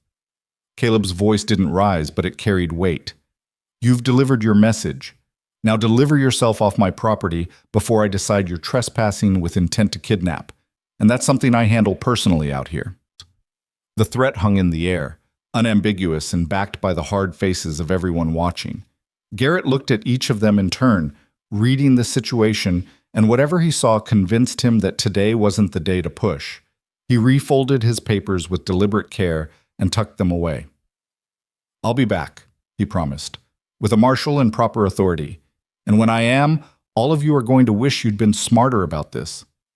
Then I guess we'll see you when you get here, Caleb's tone dismissed him. Miguel, escort Mr. Garrett to the property line. Make sure he understands where it is so there's no confusion next time. Miguel gestured with his chin, and Ben fell in beside him. They flanked Garrett and rode with him toward the boundary, a silent escort that was equal parts courtesy and warning. When they were out of earshot, Jack let out a breath like he'd been holding it for years. That was intense. That was a prelude, Emma said grimly. She handed the papers back to Caleb. These are sloppy, but they might be legal depending on how the territory courts read contract law. If Hobbs really did buy from Crowley after you left, he could have standing to reclaim. Then we fight it in court, Caleb said. Fighting costs money we don't have much of, not with the drive expenses coming up. And courts out here lean toward property rights over personal freedom. They might rule that Lila's a disputed asset pending resolution, which means she'd be held in custody until it's settled. That could take months. Lila listened to them discuss her future like she wasn't standing right there, and felt something inside her go cold and sharp. This was what freedom looked like in reality. Better than chains, better than Crowley's trading post, but still ultimately dependent on the willingness of others to protect her. She was property being fought over by men who claimed to own her time and labor, and the courts would decide which man had the better claim. Her opinion wouldn't matter. Her choice wouldn't factor. She'd be passed from hand to hand like livestock until someone with authority decided who got to keep her. "No," she said. Everyone turned to look at her. Caleb's expression was questioning. Emma's concerned. Jack and Samuel had moved closer, their body language protective. "No," Lila repeated, louder. "I'm not going to court. I'm not going to be a disputed asset or held in custody or any of it. I'm done being something that men buy and sell and fight over in front of judges." "Lila," Caleb started, "you've been good to me. Better than I had any right to expect. But I won't put your ranch at risk, and I won't spend months locked up while lawyers argue about whether Crowley had the right to sell me twice. I'll leave. Tonight. Go somewhere Garrett can't track me, somewhere Hobbs won't find me. I'll disappear and this whole mess disappears with me." "The hell you will," Emma said flatly. "Running makes you look guilty. Makes it look like you really are property that can be stolen. You stay and you fight and you prove that you're a free person making free choices." "I can't fight. I don't have money for lawyers or time to spend in courtrooms. You know how this ends? Some judge who doesn't care rules in Hobbs' favor because the paperwork's good enough, and then I'm back in chains, only this time I know exactly what I'm missing. I can't," her voice cracked, "I can't go back to that. I'd rather die free than live owned again." The silence that followed was heavy with understanding. Everyone there knew what she meant. They'd all seen enough of frontier brutality to know that some things were worse than death, and being property was one of them. "You're not running and you're not dying," Caleb said firmly. "We're going to handle this smart. First, I'm writing to see a lawyer in town, a man named Prescott, who owes me a favor. We'll figure out exactly what Garrett's papers mean and what our options are. Second, you're not going anywhere alone. From now until this is resolved, someone from the crew is with you at all times. Not because we don't trust you, but because we don't trust Garrett not to try something stupid. And third, we're burning those contracts." "What?" Emma stared at him. "We're burning every piece of paper that says anyone owns Lila's labor. Crowley's original contract, my bill of sale, all of it. Can't have a legal dispute over documents that don't exist." "That's destruction of evidence," Emma said. "It'll make things worse in court." "Only if we go to court. But if there's no documents to argue over, maybe Hobbs gives up and moves on. It's not a perfect solution, but it's better than letting this drag through the legal system while Lila spends months in custody." Lila felt something loosen in her chest. Not relief exactly, but the easing of immediate panic. "You'd do that? Destroy proof of what you paid?" "I bought your freedom, not your servitude. If destroying the papers keeps you free, then they're worth more as ashes than as evidence." Caleb's expression was resolute. "I won't let you go back to being property. Not to Hobbs, not to anyone. Whatever it takes to prevent that, I'll do it. Even if it costs you everything?" Even then. He said it simply, like it was the most obvious thing in the world. Some things matter more than money or land or legal standing. You matter more. Your freedom matters more. And if standing up for that means I lose everything else, then I guess I'll learn to live with less." Emma made a sound that might have been exasperation or pride or both. "You're going to bankrupt us with your conscience one of these days." "Probably." Caleb turned his horse toward the house. "But I'll sleep fine at night. Emma, ride with me to town. We need to see Prescott before he closes up for the day.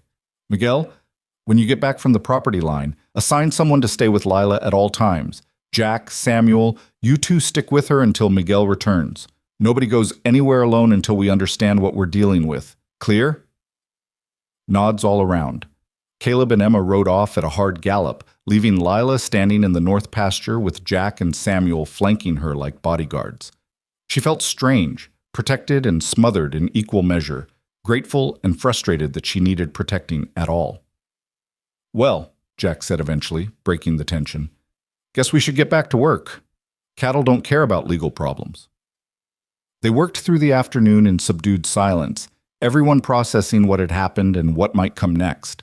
When Miguel returned, he confirmed that Garrett had left the property, but warned that he'd be back with reinforcements. The crew gathered that evening after supper, sitting around the main house in various states of alertness, and Miguel laid out the situation bluntly. "We don't know what Hobbs wants or how far he'll push this. Could be he's just an opportunist who saw a chance to buy cheap labor. Could be worse. Either way, we're taking this serious until proven otherwise. Lila doesn't go anywhere without escort, at least 2 people at all times. We're doubling night watch starting tonight. Anyone sees strangers approaching the property, you alert everyone immediately. We clear?" Everyone nodded. Ben volunteered to take first watch, and Thomas agreed to join him. The mood was tense but determined. Whatever happened, the crew was unified in their response. Lila sat through the meeting feeling like a burden and a liability, the source of problems that could cost these people their livelihoods. When it broke up, she found herself alone in the kitchen with Cookie of all people. He was banking the stove for the night, moving with the economical grace of someone who'd performed the same task thousands of times. "Don't much like drama," Cookie said without looking at her. "Spent 30 years avoiding it where I could, but I like men who think they own people even less. So you need anything, extra food, different supplies, whatever, you ask. I'll make it happen." It was the most words Cookie had spoken to her in 6 weeks. Lila's throat went tight. "Thank you." "Don't thank me. Just don't make me regret sticking my neck out." He straightened and fixed her with a look that was more concerned than gruff. "You're tougher than you look, girl. I've seen that. But tough only carries you so far. At some point, you got to accept that you're worth protecting. These people here, they've decided you're worth it. Don't insult them by arguing." He left before she could respond, and Lila was alone with her thoughts and the dying fire. She thought about Caleb riding to town to see a lawyer, spending more money he didn't have on her behalf. Thought about Emma backing him without hesitation. Thought about Miguel reorganizing his crew to provide protection. About Cookie offering support in his gruff way. About the entire ranch operation shifting to accommodate her safety. She'd told herself she was working to pay back $400. But how did you repay this kind of loyalty? This casual willingness to risk everything for someone who'd been a stranger 6 weeks ago? There was no wage calculation that covered this, no contract that made it fair, which meant it wasn't about fairness or balance or debts owed. It was about something more fundamental, the kind of community that formed when people decided they were responsible for each other's well-being, when protecting the vulnerable became everyone's job instead of someone else's problem. Lila had never been part of something like that, had never imagined it was possible outside of blood family, and even then her own family had failed the test. But here it was, real and tangible and offered without conditions. All she had to do was accept it. Accept that she was worth fighting for. Accept that freedom sometimes came wrapped in other people's courage. Accept that dependency wasn't always weakness and protection wasn't always control. It should have been easy. But 3 years of captivity had taught her that trust was the most dangerous thing you could carry, that accepting help meant giving someone power over you, that every kindness came with a price you discovered too late to refuse payment. Breaking those lessons would take longer than 6 weeks, maybe longer than a lifetime. But standing in Cookie's kitchen with the smell of wood smoke and coffee in the air and the knowledge that an entire crew had just reorganized their lives around her safety, Lila felt something shift. Not trust, not yet, but the willingness to try, to test these people's promises with the full weight of her survival and see if they held. It was terrifying. It was necessary. It was the only way forward that didn't involve running forever or surrendering to being owned. So she'd stay. She'd let them protect her. She'd accept the gift of their loyalty and try to earn it through whatever came next. And if Garrett came back with marshals and court orders, if Hobbs pushed this to conclusion, if the whole situation exploded into violence or legal ruin, then at least she'd face it standing beside people who'd proven they knew the difference between owning someone and protecting them. That had to count for something. In a territory where law moves slow and justice moves slower, where paper could make slavery legal and courts could rule people into bondage, maybe the only real protection was finding people who'd burn the papers before letting you be dragged back into chains. Caleb was willing to do that. Emma too, the whole crew. They'd burn it all if necessary: contracts, property claims, legal documents, because they understood that some things couldn't be owned even if the law said otherwise. That was worth more than $400, worth more than wages or debts or careful calculations of fairness. It was worth everything, actually. And for the first time since walking out of Crowley's trading post with rope burns bleeding through bandages, Lila let herself believe that maybe she'd found the one thing she'd thought didn't exist.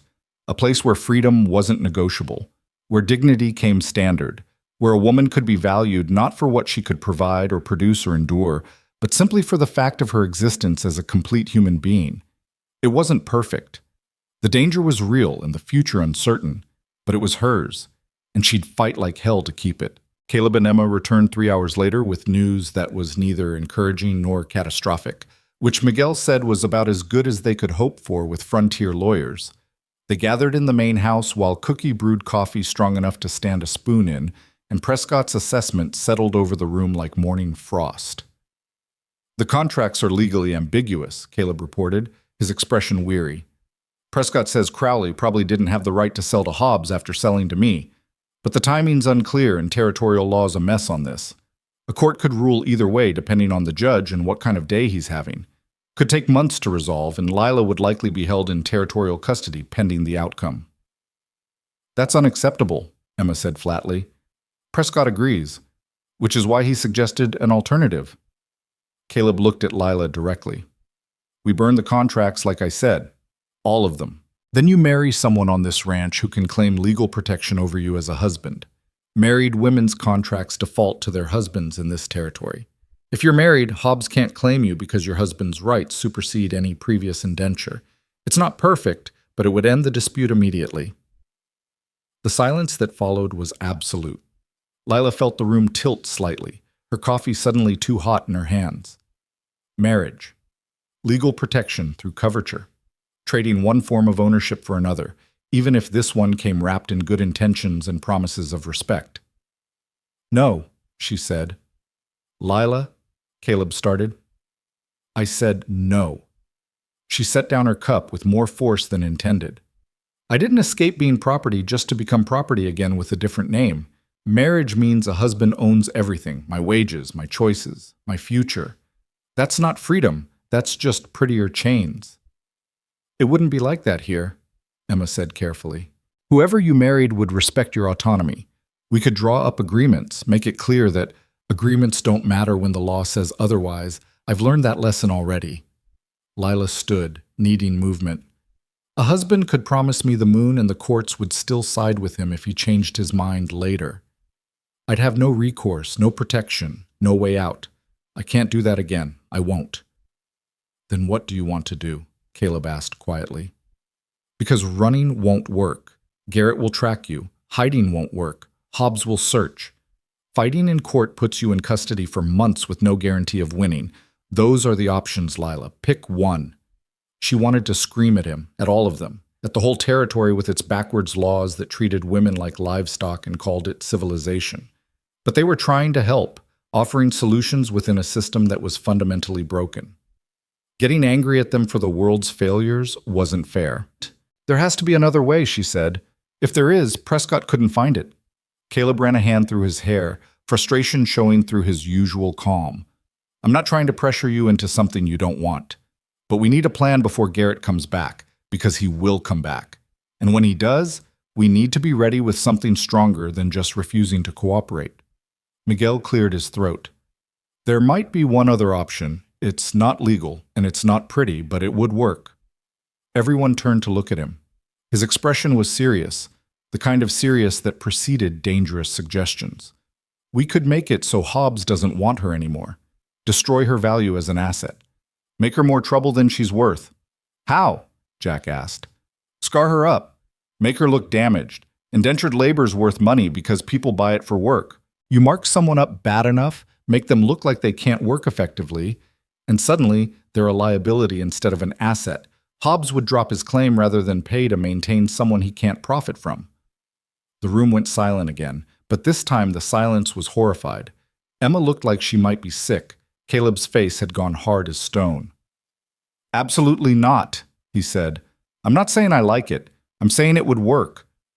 A few strategic scars, some visible injuries that suggest she's been damaged. No. Caleb's voice cut like a whip. We're not doing that to her.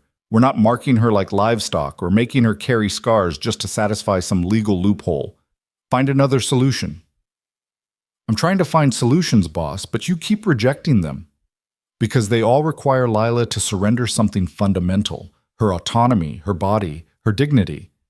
There has to be a way that doesn't cost her everything she's fought to reclaim.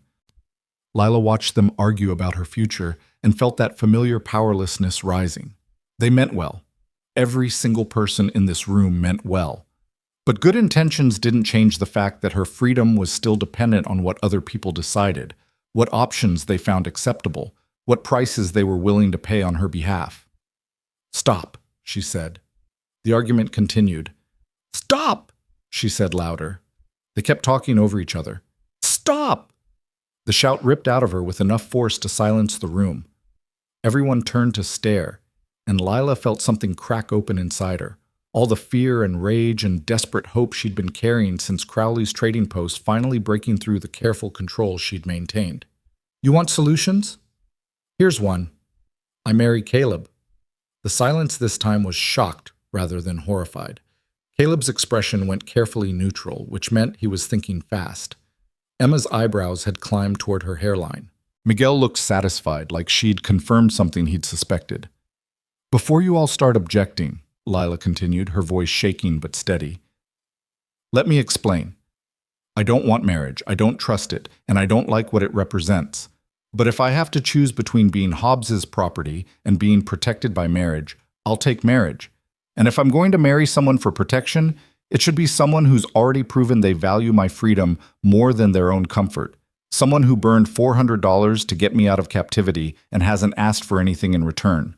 Someone who's willing to lose everything to keep me free. She looked directly at Caleb, holding his gaze. I'm not asking you to love me. I'm not even asking you to like me.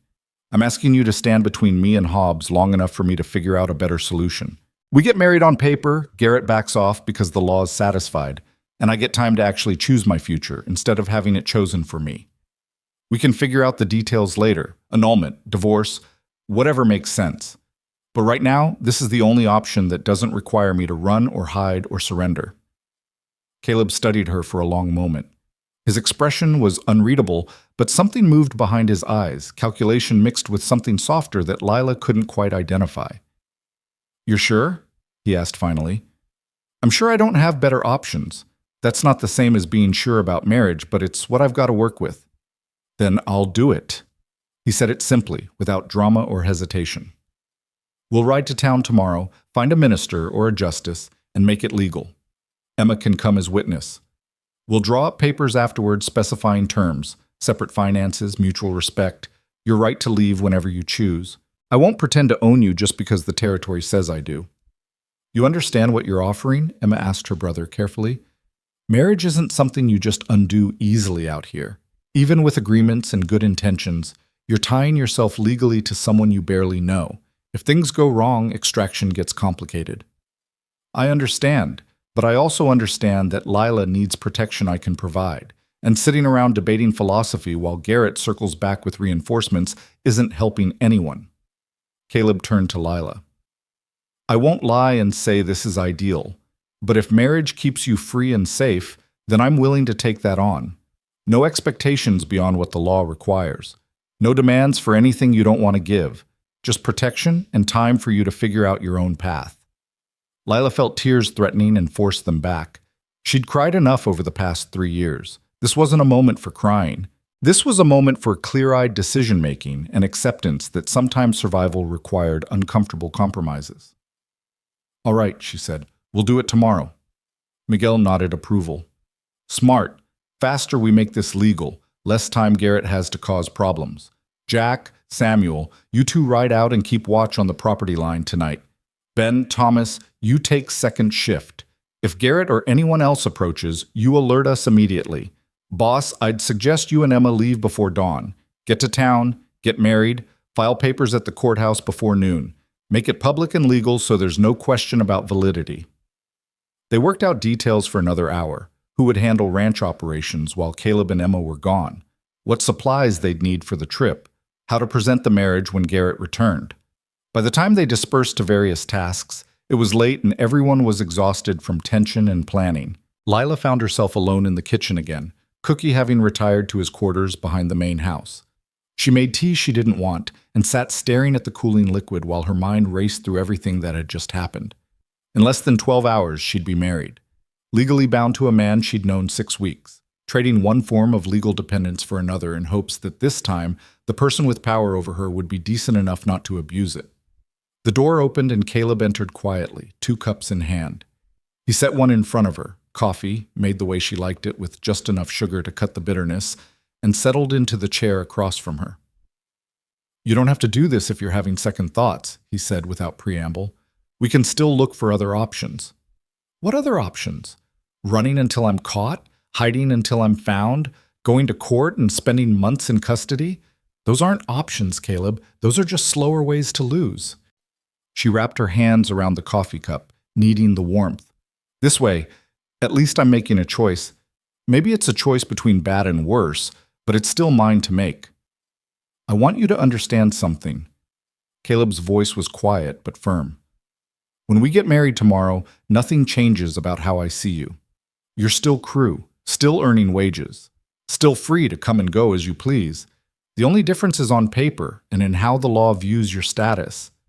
I'm not going to suddenly start making demands or expecting things I haven't earned. You clear on that?" "I'm clear on what you're promising, but promises and reality don't always match up. You'll have legal power over me. The law will side with you in any dispute. If you change your mind about being decent, there's nothing I can do to stop you. Then you'll have to trust that I won't change my mind. I'm not good at trust." "I know, but I'm asking you to try anyway. Because the alternative is you spend the rest of your life running from situations like this, never settling anywhere long enough to build something real. That's not living, Lila. That's just surviving, and you deserve better than survival." She looked at him across the scarred wooden table, this man who'd upended his life for a stranger and was now offering to upend it again. His face was weathered by sun and work, his hands rough from labor, his eyes carrying the weight of responsibilities most men would buckle under. He wasn't young or particularly handsome or smooth with words, but he was solid, reliable, the kind of person who meant what they said and followed through even when it cost them. "Why?" she asked finally. "Why are you doing this? And don't say it's because you can or because it's the right thing. I need to understand what you're getting out of this arrangement besides legal complications and a wife you didn't want." Caleb was quiet for a moment, considering. When he spoke, his voice carried the weight of honesty rather than platitudes. "My mother died being owned by someone who had legal right to work her to death. My sister barely escaped a husband who thought marriage meant possession. I've spent my adult life trying to build something different, a place where people are valued for being people, not for what they can produce or endure. You showing up at that trading post, staked out like livestock while men ignored your suffering? That was everything I've fought against made visible. Walking away would have meant admitting that all my principles are just pretty words I tell myself to feel better." He met her eyes directly. "So what I get out of this is proof that I'm who I claim to be, that my conscience matches my actions, that when I say freedom matters more than profit or convenience, I actually mean it. Is that selfish? Maybe, but it's honest." Lila absorbed this. There was ego in his answer, sure, but there was also the kind of self-awareness that came from someone who'd examined their motivations and accepted them as flawed but genuine. "All right," she said, "we get married tomorrow, we file papers and make it legal and official, and then we figure out how to make this work without destroying each other in the process." "Agreed." Caleb stood and collected their cups. "Get some rest. We leave at dawn." Sleep didn't come easy that night. Lila lay in her small room listening to the ranch settle into darkness and thinking about the morning ahead. Marriage. A word that carried so much weight in her mind, chains and ownership and the slow erosion of selfhood, but also potentially protection. Time.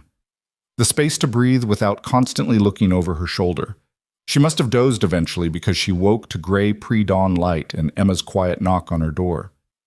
They dressed in silence, Lila borrowing Emma's best dress, simple blue cotton, but clean and well-made. Emma pinned up Lila's hair with careful attention, her hands gentle but efficient.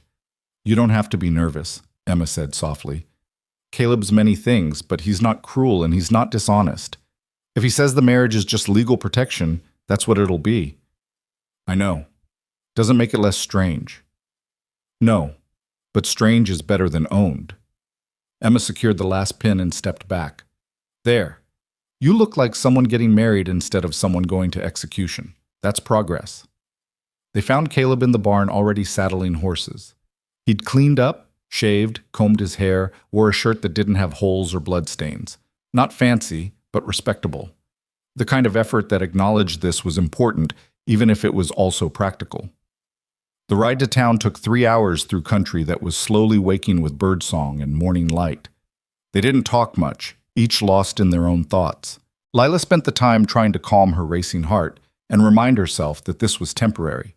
A solution to an immediate problem. Not forever, just for now. The town wasn't much. A main street with a general store, a saloon, a hotel, a few other buildings clustered around a dusty square. The courthouse was a squat adobe structure that looked like it had been there since the territory first opened. They tied their horses and went inside, where a clerk with ink-stained fingers and a dubious expression listened to their request. "You want to get married? Right now?" "Right now," Caleb confirmed. "Is Judge Morrison available?" "He's available, but he's going to have questions. You two look like you're here under duress." "We're here voluntarily. We just need it done quickly." The clerk studied them both, clearly smelling drama, but not wanting to involve himself directly. "Wait here. I'll see if the judge is disposed to perform a ceremony." Judge Morrison turned out to be a grizzled man in his 60s who'd clearly seen every variation of frontier desperation humanity could produce. He looked at Caleb and Lila with the weary assessment of someone who'd married runaways, prostitutes, and con artists, and had learned to spot trouble before it arrived. "This legal trouble or romantic trouble?" he asked bluntly. "Legal," Caleb said. "The lady's being pursued by someone claiming to own her labor contract. Marriage gives her legal protection." "And you're volunteering for this why?"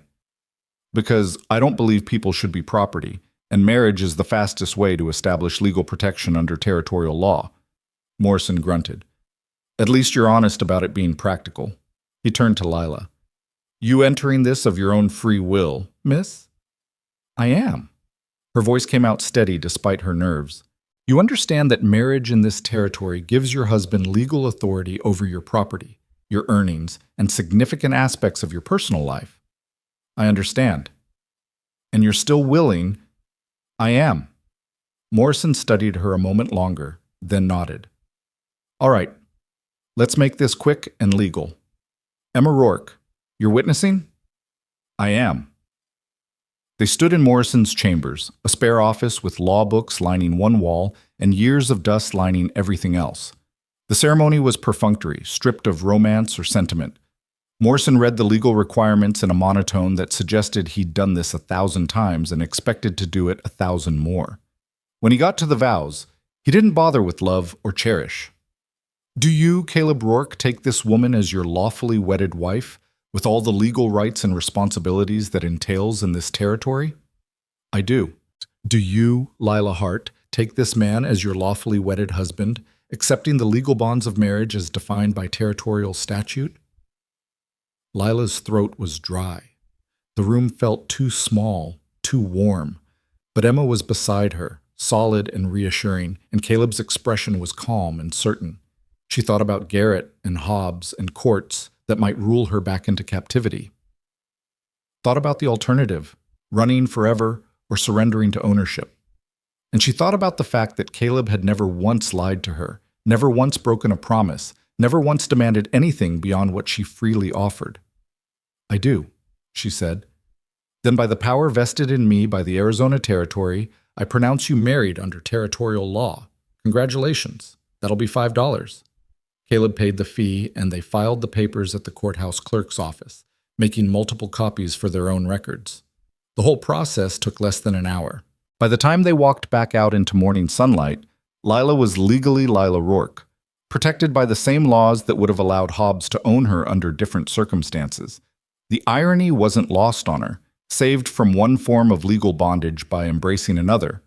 But at least this bondage came with someone who'd proven they'd rather burn the whole system than see her dragged back into captivity. They rode back to the ranch in continued silence, each processing what had just happened. When they arrived, Miguel took one look at their faces and nodded understanding. "It's done?" "It's done," Caleb confirmed. "Lila's legally my wife as of this morning. Papers are filed at the courthouse.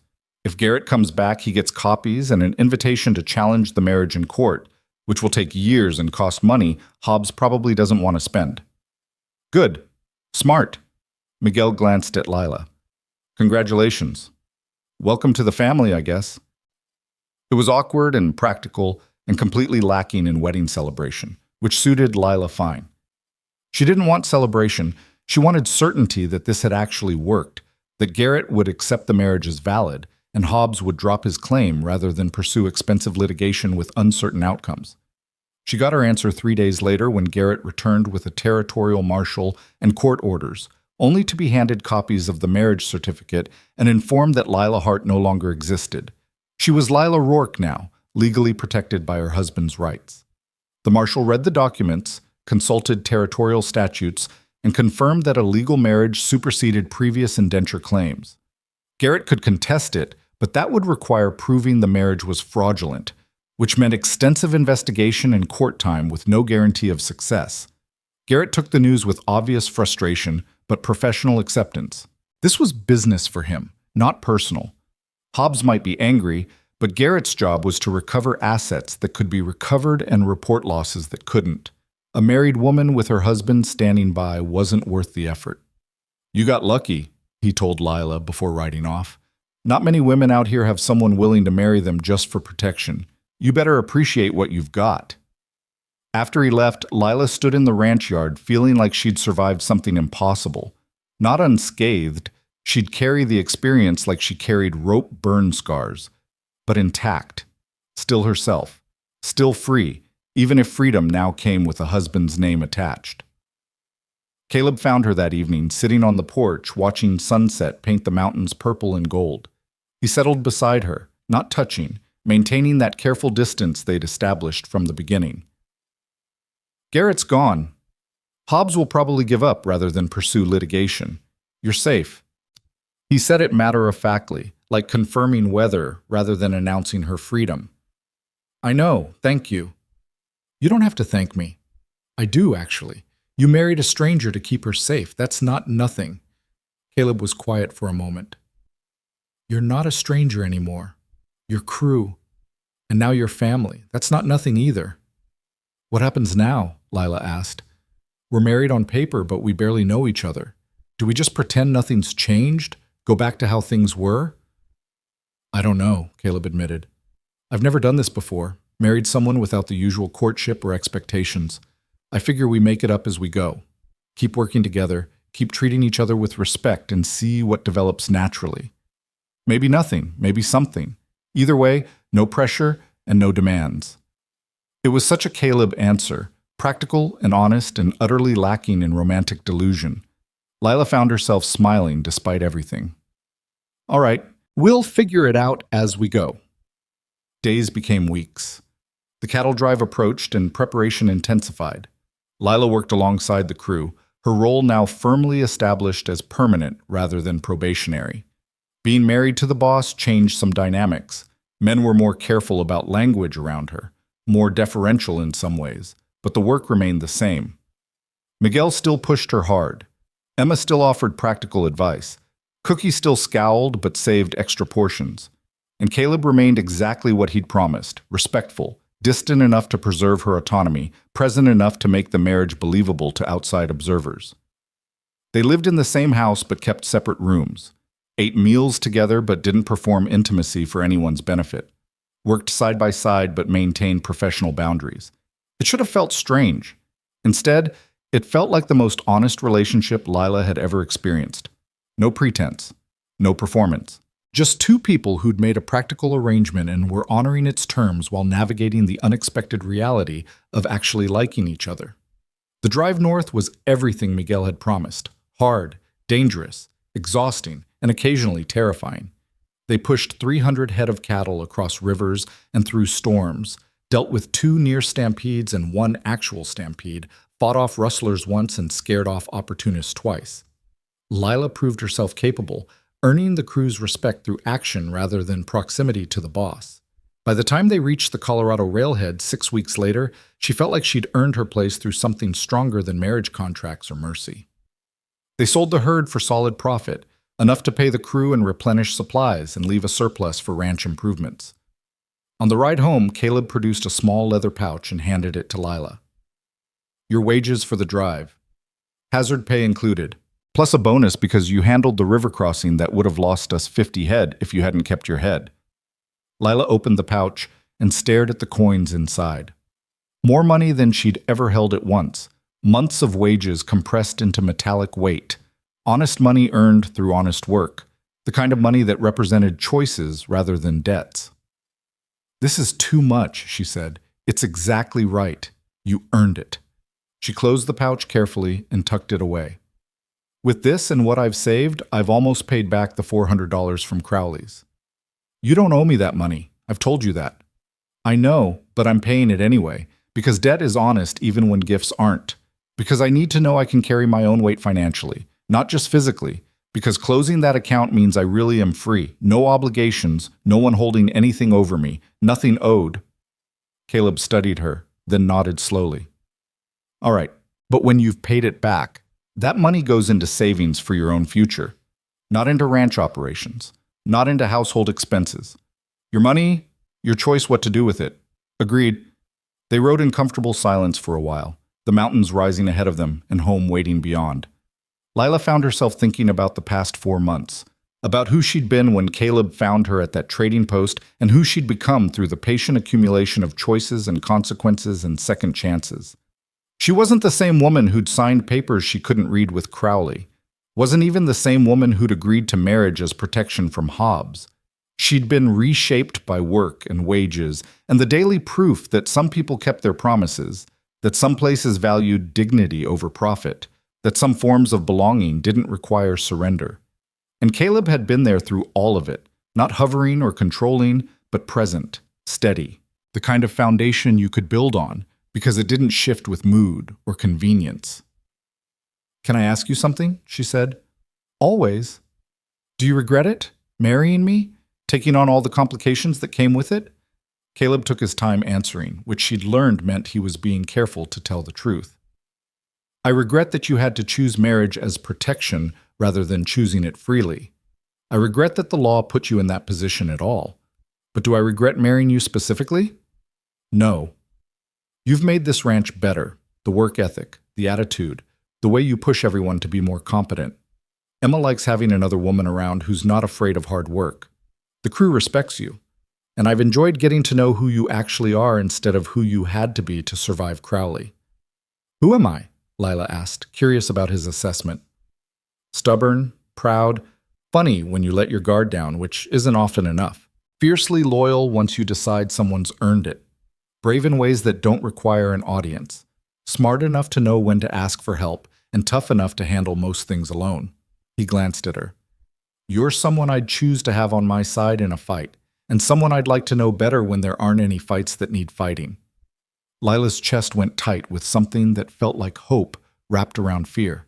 Because knowing someone better meant risk, meant lowering defenses and allowing intimacy beyond practical partnership, meant trusting that this marriage could become something chosen rather than something survived. "I'd like that too," she said quietly. "Getting to know each other better, when there's time." "Then we'll make time."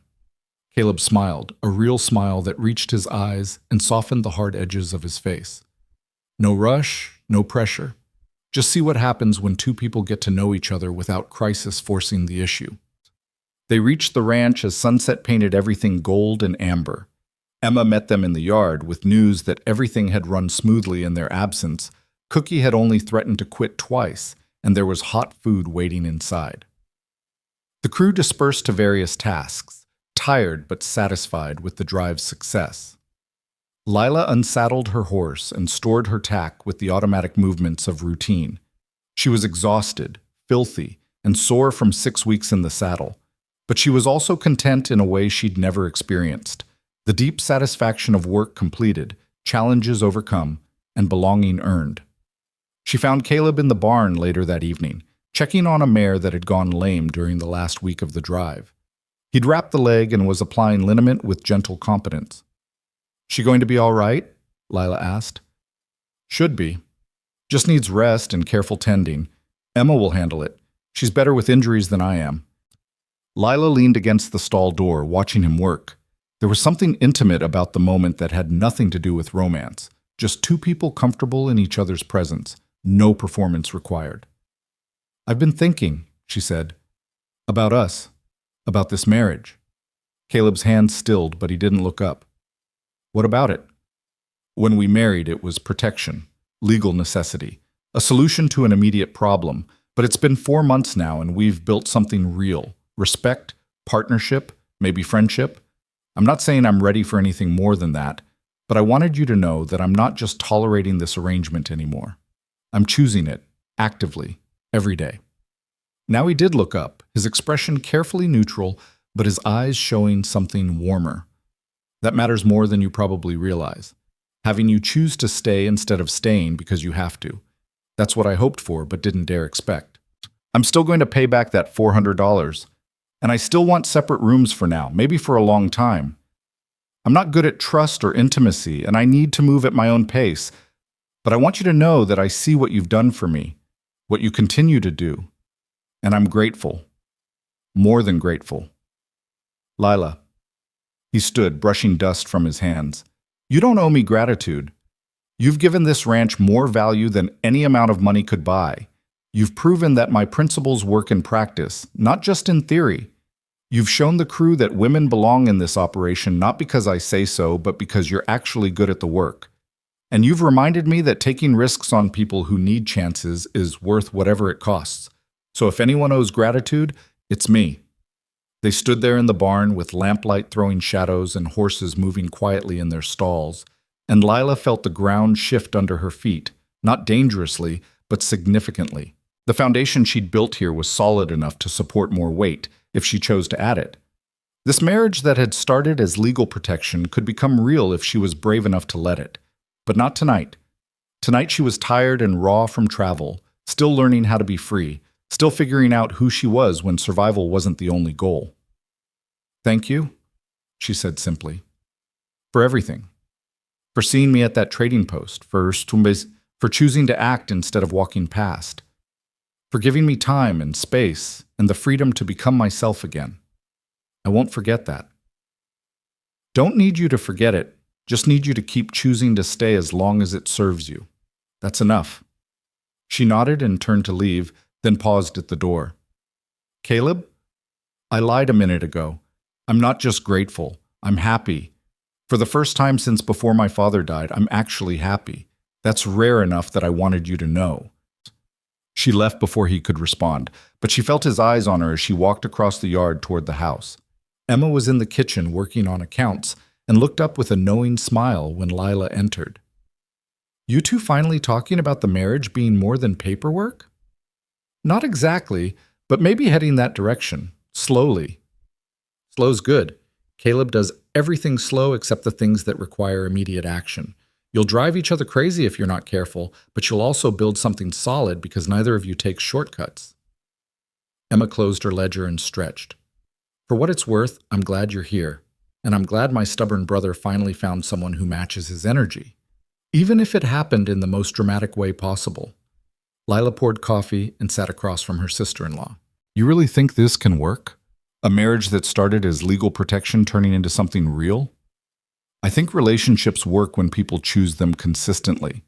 The beginning matters less than what you do after. You and Caleb choose each other every day. To be fair, to be respectful, to be honest. That's a better foundation than most marriages start with, even the ones based on romance." Emma smiled. "Give it time. Give yourself time. And don't force anything that doesn't feel right. Trust takes longer to build than contracts take to sign." It was good advice from someone who'd learned hard lessons about trust in marriage. Lila absorbed it while the house settled around them into nighttime quiet. Outside, the ranch slept. Cattle in distant pastures, horses in corrals, men in bunkhouses. everything ordered and peaceful. She'd started this journey staked out in the Arizona sun, property being displayed for sale, hope so distant it felt fictional. Now she was sitting in her own kitchen drinking coffee with family while her husband tended injured horses and her bank account held money she'd earned honestly. The transformation was so complete it felt impossible, like she'd slipped between realities and landed in someone else's life by mistake. But this was her life, her choices, her future stretching forward with possibility instead of just survival. And if part of that future included exploring what marriage to Caleb Rourke could become when it wasn't about protection but about partnership, well, she had time to figure that out. All the time in the world, actually, because freedom meant choosing your own pace, your own path, your own definition of happiness. It meant waking up each morning and deciding what kind of day to build, instead of enduring what others decided for you. Lila had forgotten what that felt like, had thought maybe she'd never experience it at all. But here it was, solid and real and hers to keep for as long as she kept choosing it. The ranch had given her work. Caleb had given her protection. Emma had given her friendship. The crew had given her respect. But the thing she'd given herself, the choice to stay, to build, to risk trusting again, that was the gift that mattered most. Because choosing freedom after knowing captivity wasn't just brave, it was revolutionary. It was the act of reclaiming humanity one decision at a time until you barely remembered the person you'd been forced to become. Lila Hart Rourke was still learning who that person could be. But for the first time in years, she was learning with hope instead of fear, with possibility instead of resignation, with a partner who understood that freedom wasn't something you granted. It was something you protected fiercely because you knew exactly what it cost to lose. And that made all the difference. That made everything possible. The future stretched ahead, uncertain but promising. And Lila was ready to face it standing tall, with scars that proved she'd survived, and choices that proved she'd done more than just survive. She'd lived. Really, truly lived. And living, she was learning, was worth every risk she'd taken to get here.